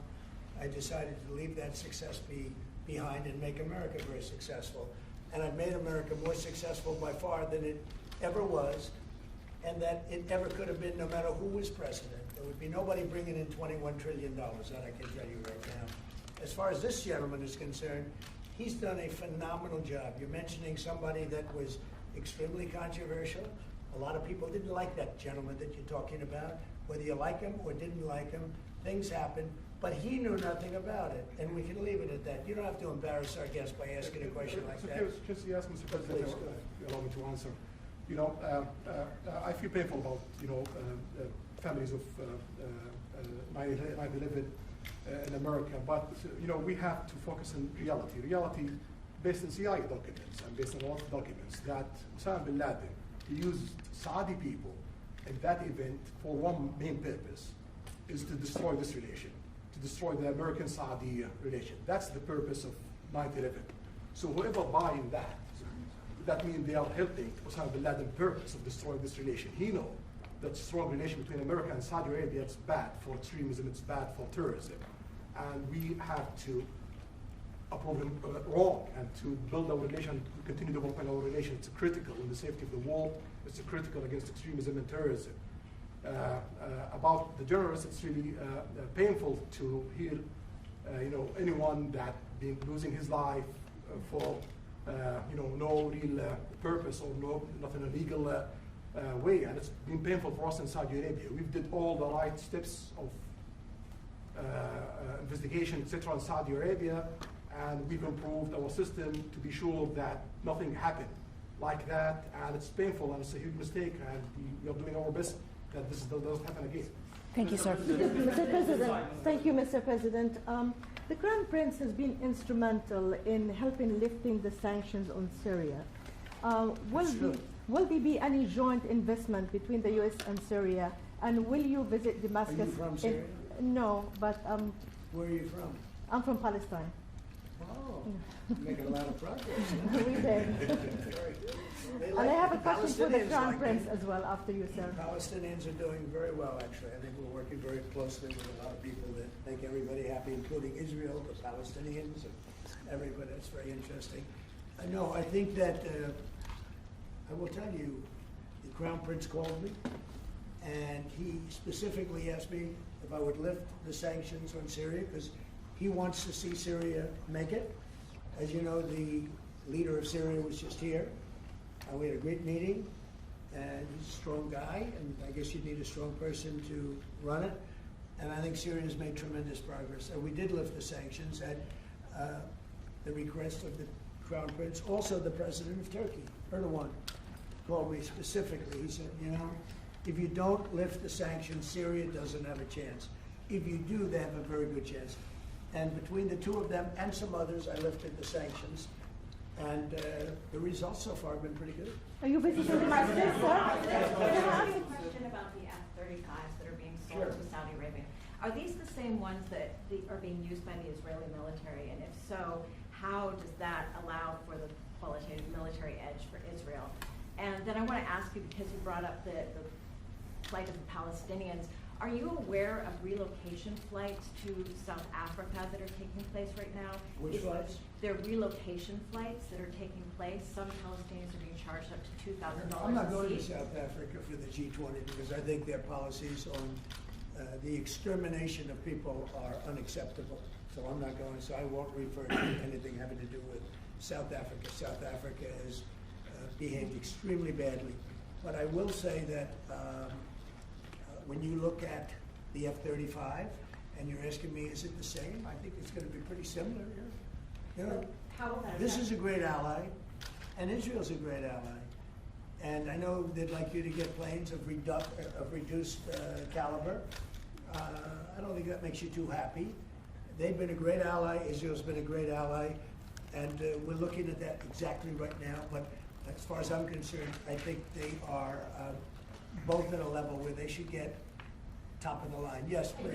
Yes, but the Crown Prince, if I could just ask about the direct talks between the... It's all right. Steve, 1 second. Go ahead. Have you reached an agreement on a U.S.-Saudi defense treaty today? And are you going to bring up the Abraham Accords in your discussion? I already brought them up. What did you say? I think I got a positive response. Would you like to respond? Yeah, so put you on the spot. yeah, so definitely we believe having a good relation with all of these countries is a good thing, and we want to be part of the Abraham Accord, but we want also to be sure that we secure a clear path of two-state solution. And today we have a healthy discussion with Mr. President that we're going to work on that to be sure that we can prepare the right situation as soon as possible to have that. I think we're, you know, I don't want to use the word commitment, but we've had a very good talk on the Abraham Accords. We talked about one state, two state. You know, we talked about a lot of things in a short period of time. We'll be discussing it further too. But I think you have a very good feeling toward the Abraham Accords. Yes, definitely, Mr. President. We want peace for the Israelis. We want peace for the Palestinians. We want them to coexist peacefully in the region. And we will do our best to reach that day. And a defense agreement, have you reached agreement on that? We pretty much have. Mr. President, Crown Prince, if I could just finish. We have reached agreement on it. Okay. I wanted to ask you about the direct talks between the United States and Iran. Have you been fully briefed on that, and are you concerned at all about how this might impact Saudi security interests? Well, we are close ally. We'll be working closely together on that issue, and we will do our best to help to reach a deal between the rest of America and Iran. And we believe it's good for Iran's future to have a good deal that will satisfy the region and the world and the rest of America. So we will do our best to see that they happen. And by the way, Iran does want to make a deal. I can say I think they very badly want to make a deal. I am totally open to it, and we're talking to them, and we start a process. But it would be a nice thing to have a deal with Iran, and we could have done it before the war, but that didn't work out. And something will happen there, I think. But they would very much like, I mean, they may say something else, but they would very much like to have a deal. Say it. You are planning, you said you are planning to sell the F-35 jets to Saudi Arabia. Yeah. Is it part of the security agreement? And how you assess the defense partnership between Saudi Arabia and the United States? And the question for the... Well, I just said it, though. I mean, we're going to sell them F-35s. That's the only question. Is it part of the security agreement or no? We're going to have a deal. They're going to purchase F-35s. They're buying them from Lockheed, and it's a great plane. We make, by the way, the best military equipment. You saw that during the Iran little skirmish. We make the best planes, the best missiles. We make the best offensive missiles. We make the best military equipment in the world. Nice. And for His Royal Highness, I'd like to ask about how you see the cooperation between the United States and Saudi Arabia in the advanced technological field, especially AI, and how it will support Saudi Arabia to set its goal to achieve the vision of 2030? Well, I will try to answer that in short, but definitely there's a lot of interest in many industries between Saudi Arabia and America, and we are signing a lot of agreements in different areas that will really add value to American economy, but also will add value to us in Saudi Arabia. And AI, it's critical for us because one of long-term problems that we could have is lack of workforce. As you've seen in the past few years, some of them have reached 30% of the global immigration to Saudi Arabia. So we know that to assure the Saudi Arabia GDP growing, with the lack of workforce that we have, we need to use a lot of computing power to replace job in the long term. So that's huge demand in Saudi Arabia, and we want to link it to American private sectors and getting the supply from America. So there's a lot of opportunities in that area. And we're also involved in AI in Saudi Arabia. And we're working, and we're leading by a lot on AI. Actually a lot. China would be in second place, but we're leading by a lot. And I have to say this, and our relationship with China has been very good. And as far as buying our farm products, they're pretty much on schedule, Scott. I'd like you to call them, say if they could speed it up. I will, sir. Okay, but they're pretty much on schedule. Mr. President, Mr. President. If I may, I have a question for both the Sorry, go ahead. Who are you? Where are you from? Faisal Abbas from Arab News, Saudi Arabia, Your Excellency. You should be a friendly question. Your Royal Highness, just picking up on something you've just mentioned about how some people try to destroy the relationship between Saudi Arabia and the United States. Perhaps, since the launch of the vision, we've been used to having the bigger picture and that everything fits into the bigger picture. Might you want to elaborate a little bit about where is the relationship, the bilateral relationship, the strategic partnership between Saudi Arabia and the United States heading, and what's the big picture there? Well, I don't think it's a relation that we can replace it from the Saudi side or the American side. It's a critical relationship for our political attempt, for our economical attempt, for our security, for our military, for many things. And it has been there for 9 decades, and the opportunities that we have today, it's huge, and seems that it's going to get deeper in the next few decades. And what we are having today and tomorrow with President Trump, it's really a huge new chapter in this relation that will add value to both of us. Thank you. You know, when you think about it, I'm just sitting here. You're with the future king, a man who's respected by everybody, a man that doesn't have to be doing this, really. I don't have to be doing it either. And yet we're sitting here taking questions, we didn't say, oh, you can't talk about this. And there's never been transparency like this, even in his country, but there's never been, in our country, that's been acknowledged. But we didn't put restrictions, and I'm saying it's sort of wonderful to be taking questions from all over the world. Everybody's here. This is just a small group representative of tremendous numbers of media that are outside, that are very jealous that these people were so selected. But they're representing a lot of people that are outside. I think it's terrific that we can be sitting here being this open, and I think it's really wonderful. Mr. President, Chairwoman, I have a personal question for you. I should have said that. So apart from everything you mentioned in your opening remarks, you forgot to mention that you've de-escalated 7 wars since you started. At least in our part of the world, you are seen as a peacemaker. And adding that to all the executive orders and everything else you've mentioned, I really have to wonder, in your speech in Saudi Arabia, I was there, you said that His Royal Highness does not sleep at night thinking how he does things better. We wonder in Saudi Arabia, how do you manage your own time, and what's your formula for managing? He does not sleep much, and I don't sleep much. I think we have the same schedule. We're thinking about our countries. And if you sleep a lot and you're president, we just had one that slept more than any president. He broke every record. He sleeps all the time, during the day, during the night, on the beach. The only guy could fall asleep on the beach with the press watching. No, he's not a sleeper. I'm not a sleeper. We talk at night. We can talk. I can call him almost any time. There's, hi, how you doing? It's like the craziest time.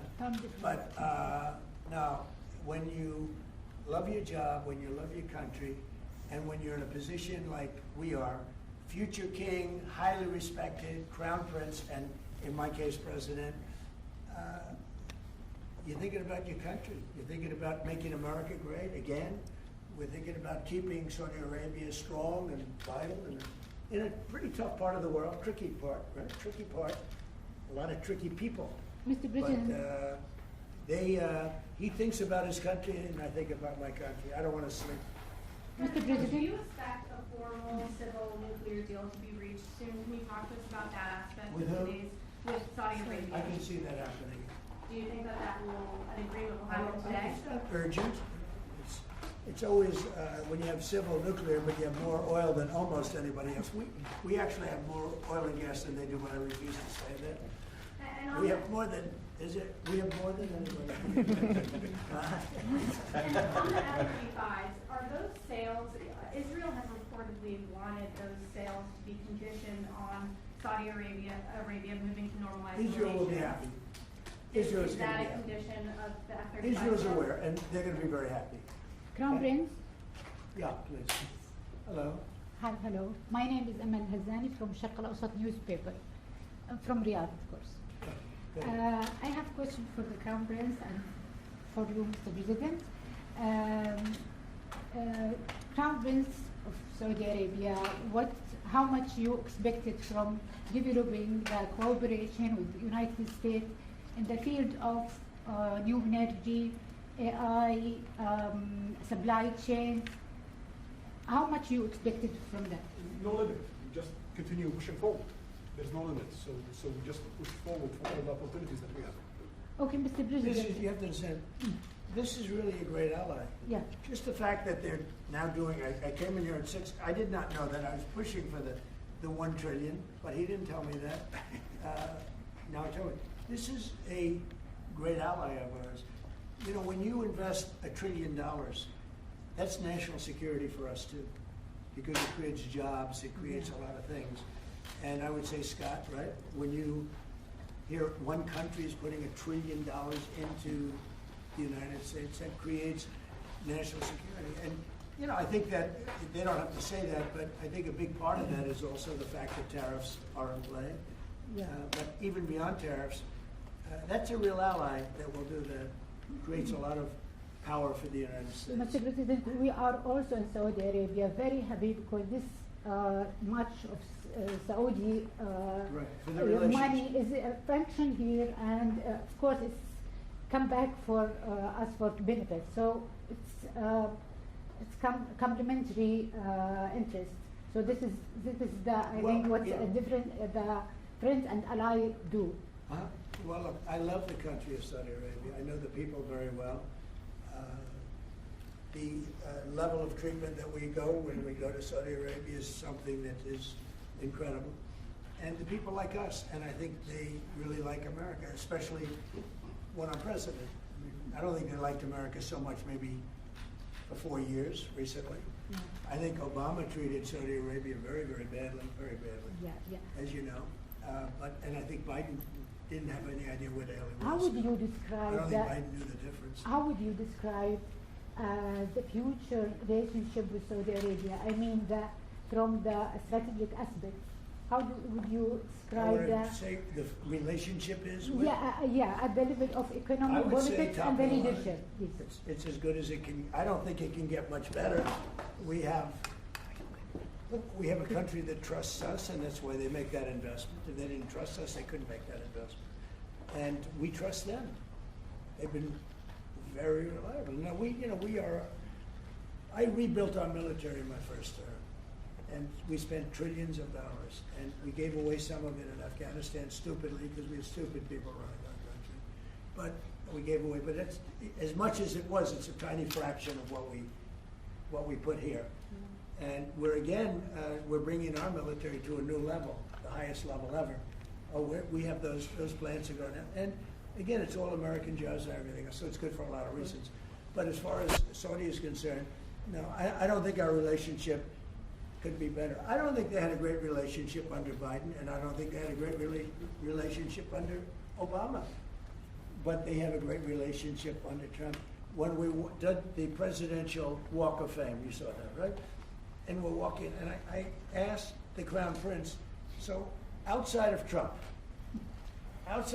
because I blow everyone away, who was the best president for Saudi Arabia? And you could maybe, it's an interesting answer. I don't know. Roosevelt, who started it, was a Democrat. And Reagan is one of the historical presidents that have close ties with Saudi Arabia. But we've worked with all presidents. Does Trump blow him all away? No, it's not about me, Mr. President. Thank you, Mr. President. And Trump doesn't give a fist pump. See, I grabbed that hand. I don't give a hell where that hand's been. I grabbed that hand. Remember Biden? He travels for 20 hours, gets out, and he gives a fist bump. No. When you get out of the plane and you got the future king and the man who's one of the most respected people in the world, you shake his hand. You don't give him a fist bump, right? We don't want to ask you about that, but I can't imagine you were thrilled. You were like a little bit surprised. He's a fantastic guy. You don't do that. Yeah, please. We're going to go to the end of the year. Have you started the interviews for the Fed chair? Yes. Who have you interviewed? I think I already know my choice. Who is it? Well, I like him. He's not going to take the job. He refused. You like Treasury better, right? Much better, sir. So we are talking to various people, and frankly, I'd love to get the guy currently in there out right now. But people are holding me back. He's done a terrible job, hurting housing a little bit. The truth is, we've been so successful, we've blown past his interest rate stupidity. He's been wrong. That's why I call him too late. He's too late. Jerome Too Late Powell. He was recommended to me by a guy that made a bad choice. And it's too bad. But despite that, it's having very little impact because we have all of these things happening. But it has an impact on housing to a certain extent. He's a fool. He's a stupid man. But we have some very good people. Yes, sir. You'll be sitting down with them in the near future, and we have some surprising names, and we have some standard names that everybody's talking about. And we may go the standard way. It's nice to every once in a while go politically correct. But we have some great names. Steve, have you talked to President Maduro of Venezuela yet? Are you still open to that? He wants to talk. Yes, sir. Yeah, I'm open to talk. I talk to everybody. But no, he wants to. They treated us very badly. They sent all of their prison population into the United States, and we're getting them out rapidly.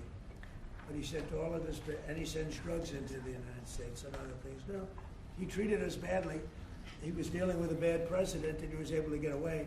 We have now, I think we have the strongest borders anywhere in the world. Nobody's coming in unless they come in legally. Mr. President? We're taking very weak borders where millions of people came in. For the last 6 months, I don't do these reports. They say 0 people have been able to come in. Is that pretty good? Mr. President, I don't know why? if that number's right, but it's Mr. President, why wait for Congress to release the Epstein files? Why not just do it now? It's not the question that I mind. It's your attitude. I think you are a terrible reporter. It's the way you ask these questions. You start off with a man who's highly respected, asking him a horrible, insubordinate, and just a terrible question. And you could even ask that same exact question nicely. You're all psyched up. Somebody psychs you over at ABC. They're going to psych it. You're a terrible person and a terrible reporter. As far as the Epstein files is, I have nothing to do with Jeffrey Epstein. I threw him out of my club many years ago because I thought he was a sick pervert. But I guess I turned out to be right. But you know who does have?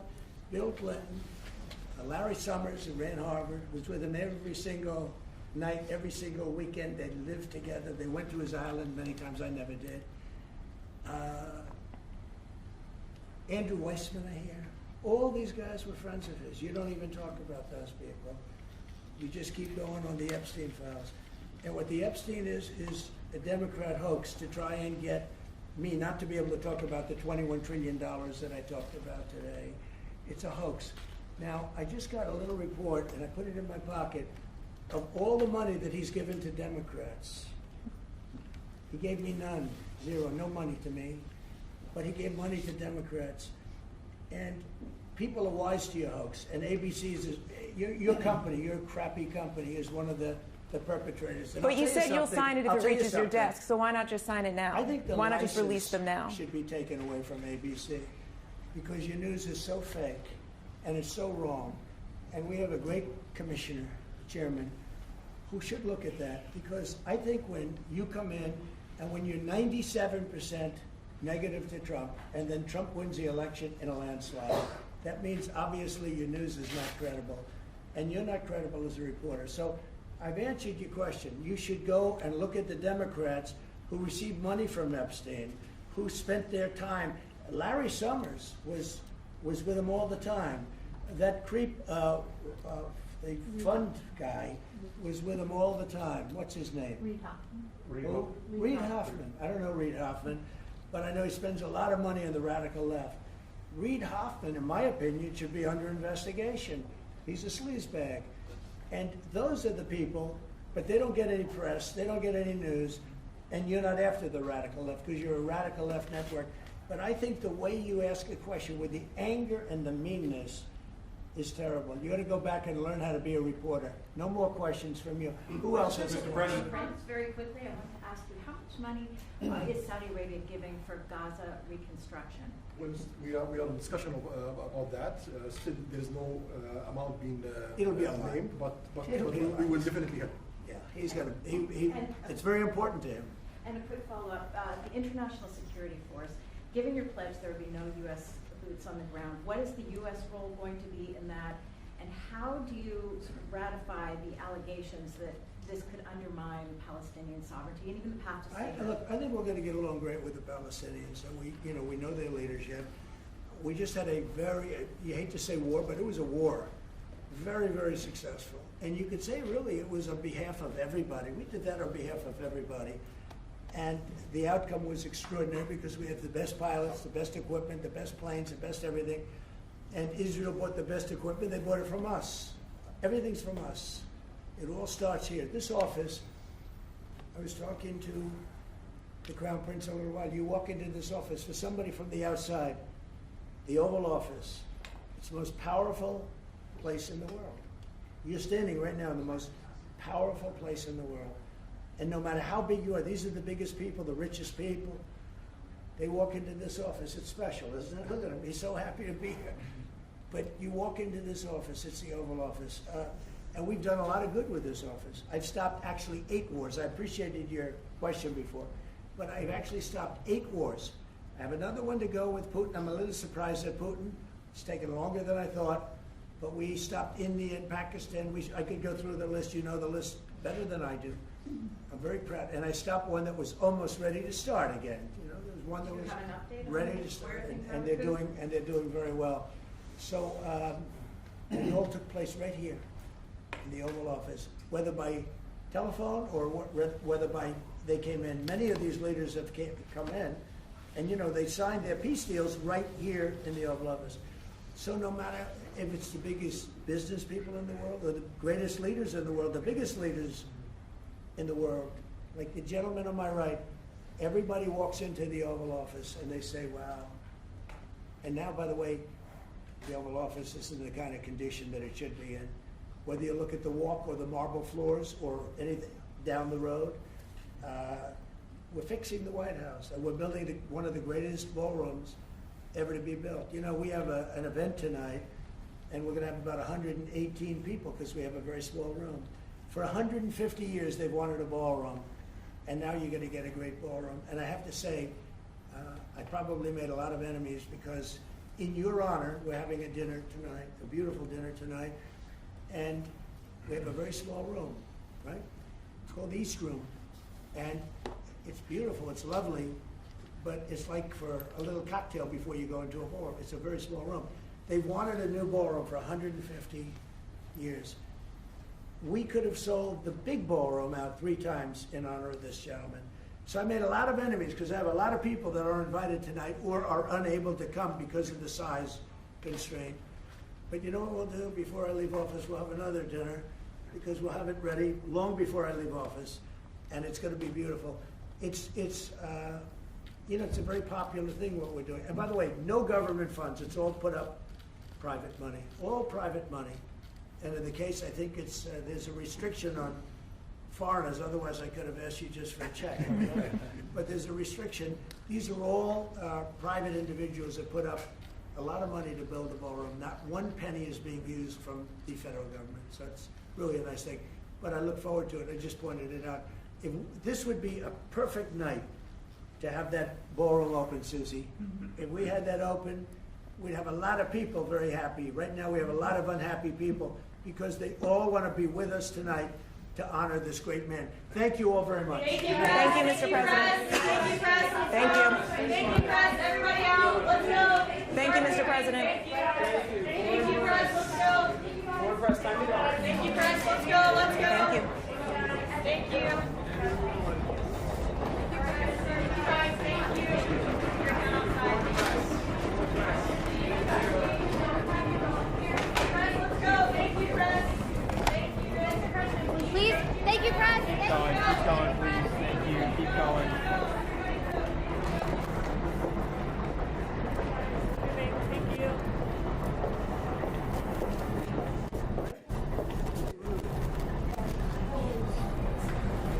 Did well.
know it could.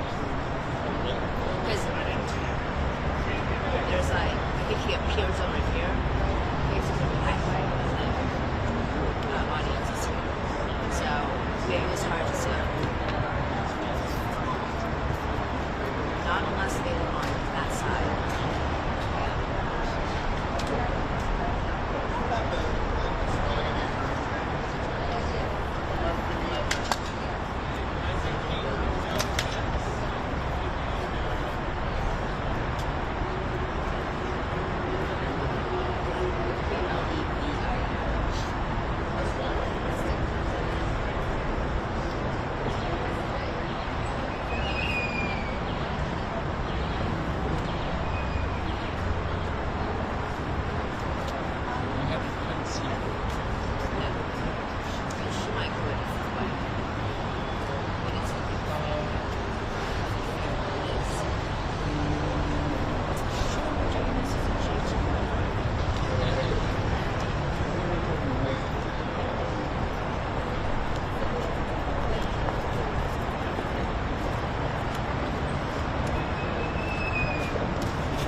Tell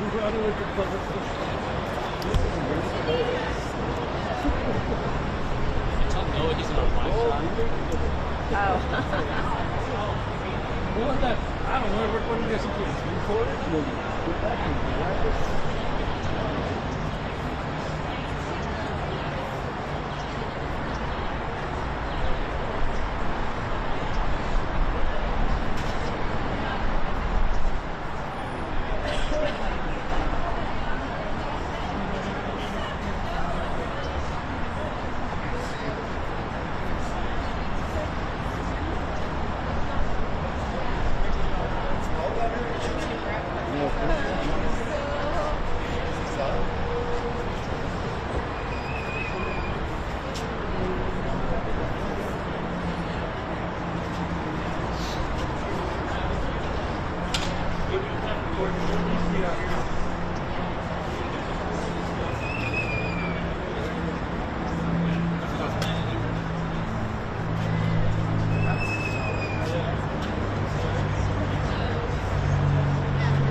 Watch that the whole time. I was like, when did that show up?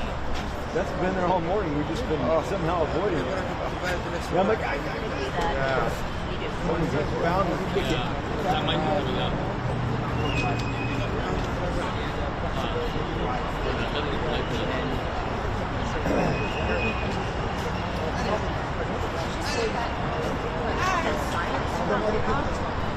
Eddie, your face said hi.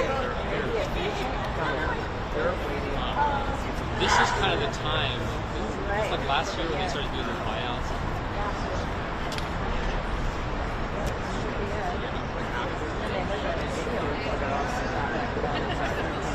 That somebody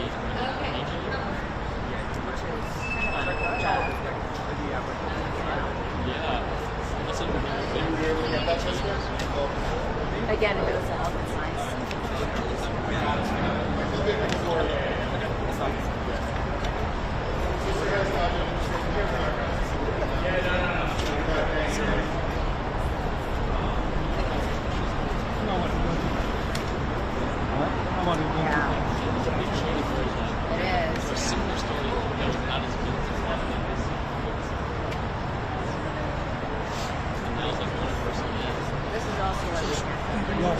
We'll get one. Yeah. No, we have a live shot at 11.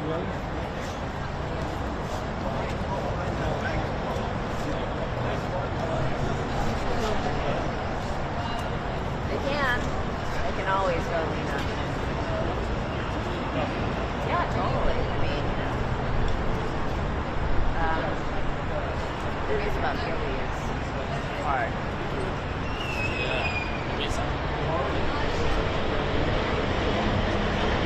I think it was a great opportunity. OPB is wonderful, but yeah, I mean, OPB is terrific, but those A&E are just thankless jobs. No routine. Exactly. 24/7, constantly short staffed, and it's really good that now they feel like they can say things like,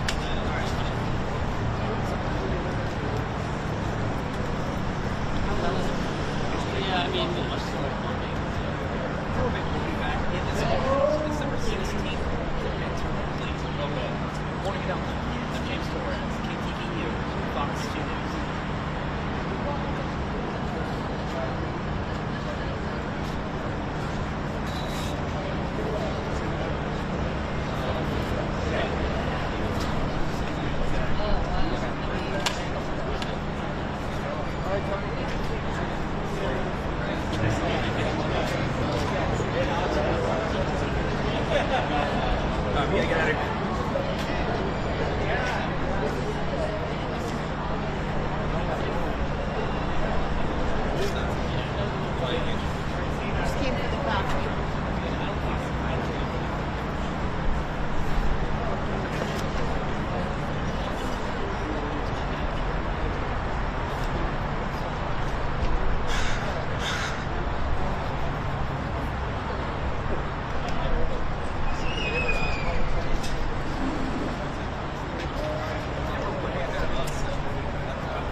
Yeah,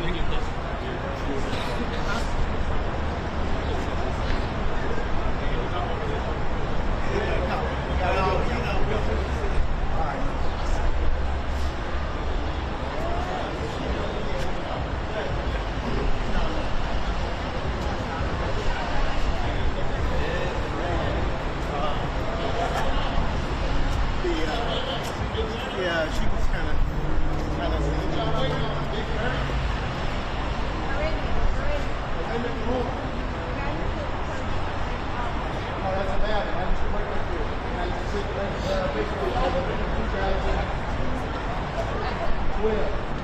at the coast of Hana, starting first base. I got even bigger story. I have even a bigger story, people. The Berkeley Unified School District, John Scalise of the Berkeley Unified School District is raping my 4-year-old daughter. I said, John Scalise is raping my black 4-year-old daughter. Lisana Chavez is the assistant, executive assistant to Anikia Marthal. Thank you for looking concerned, young lady. Anikia Marthal is the head of Berkeley School District, a black lady. I don't think she's involved. But John Scalise, the head of facilities and the assistant to Anikia, had me arrested November 5th. They came through the Altamont Pass. I stayed stopped. Why would Berkeley police come through the Altamont Pass? Because they're raping children. I've been to 5 police departments. I just left the substation on Hagenberg. I'm not playing anymore. They had me jailed twice. I was released November 9th, $45,000 bail. I was arrested October 24th. They had my child taken away. Her name is Jalea. I haven't seen Jalea in 16 weeks. I hate to say it, let's forget this murderer. He's going to go down. I think I found a pedophile ring in Berkeley. What black man has the guts to come out here and do this if he's not fucking serious? Excuse my language. I have no friends. I have no help. I'm asking anybody for some help. John Scalise is raping my daughter. That's my belief. He has a CPO against me. For what reason? I've never met the man. I got too close to the truth. Do I sound like a man that's fearful? Do I sound like a man that's going to back down? I'm a man that's wits in. I have no other choice but to make a spectacle. Somebody help me. I haven't seen Jalea in 16 weeks. Don't look at your phone if you're not going to fucking help. She was raped on 9944 East Street, Oakland, California. I'm a great goddamn dad. I cut the umbilical cord. I was there every goddamn day. Then she had me removed. I became violent out of nowhere. Horse shit. I don't have violence on any record in my lifetime. I don't start at 36. Ask a psychologist. You don't get violent at 36. You take away children at that age if you're raping them. Don't try to Kanye West. They did that already. Can somebody please help me? My daughter is being raped. There's over 40 people here, at least. I'll see what kind of help I get. My name is Jarrell Owens. Jarrell Owens. My PFN is BHS 113. I really hope these cameras are rolling. I have no other way to go. Nowhere else to go. Lady in red, you look nice. I'm not even into that persuasion, but nice outfit. I need help, guys. Fuck this shit here. There's a pedophile ring being ran out of Berkeley. Yes, brother. They're not gonna help. They're not gonna help Jalea. They're not gonna help Jalea. No, if Jalea's being raped and she's only 4, why? Where else should go? President Trump? Do I go to President Trump? Do I go to Tucker Carlson? Do I go to the GOP? Do I go to Republicans? Because the Democrats won't do anything? Do I make it political? Because right now I'm just trying to make it fatherhood-wise. I don't want to make it political and Gavin Newsom may be fucking involved. I don't care. Somebody's camera's rolling. Somebody's camera's rolling, brother. Please stop with the diffusion of my energy, brother. That's not fair to me. A black man doesn't need to do this. It's a black girl's innocence at hand here, brother. I have court here Thursday. T. Wiley is the fucking fixer. Terrence Wiley. He got removed from the bench in Hayward from family court. There should be 5 picks in the pool now, and that's probably it. Whoop-de-doo. Thanks, Tom. Sure. We have Terrence Wiley of the Hayward family court. Also working here at 108. He has both my cases. That's the fixer. He's a corrupt judge. But they said America like to see black children suffer. And then they say, what's wrong with the black community? What happened to that community? Why do they act like that? Because you fucking guys hate us. I just told several white people, several Asian people with prestige, please help the little black girl getting raped by John Scalise.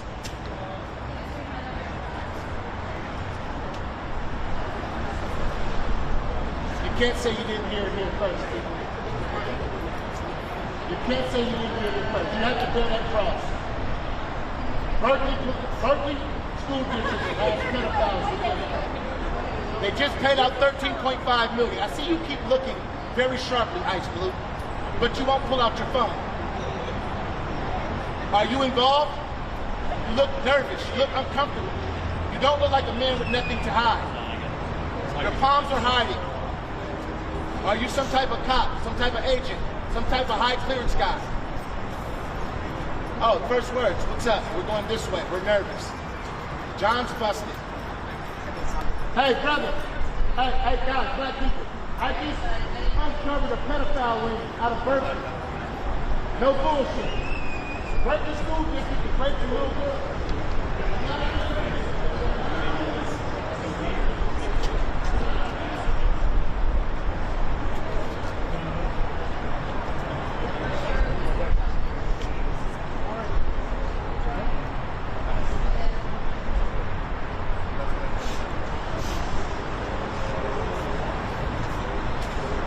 Is it my turn? Open mic.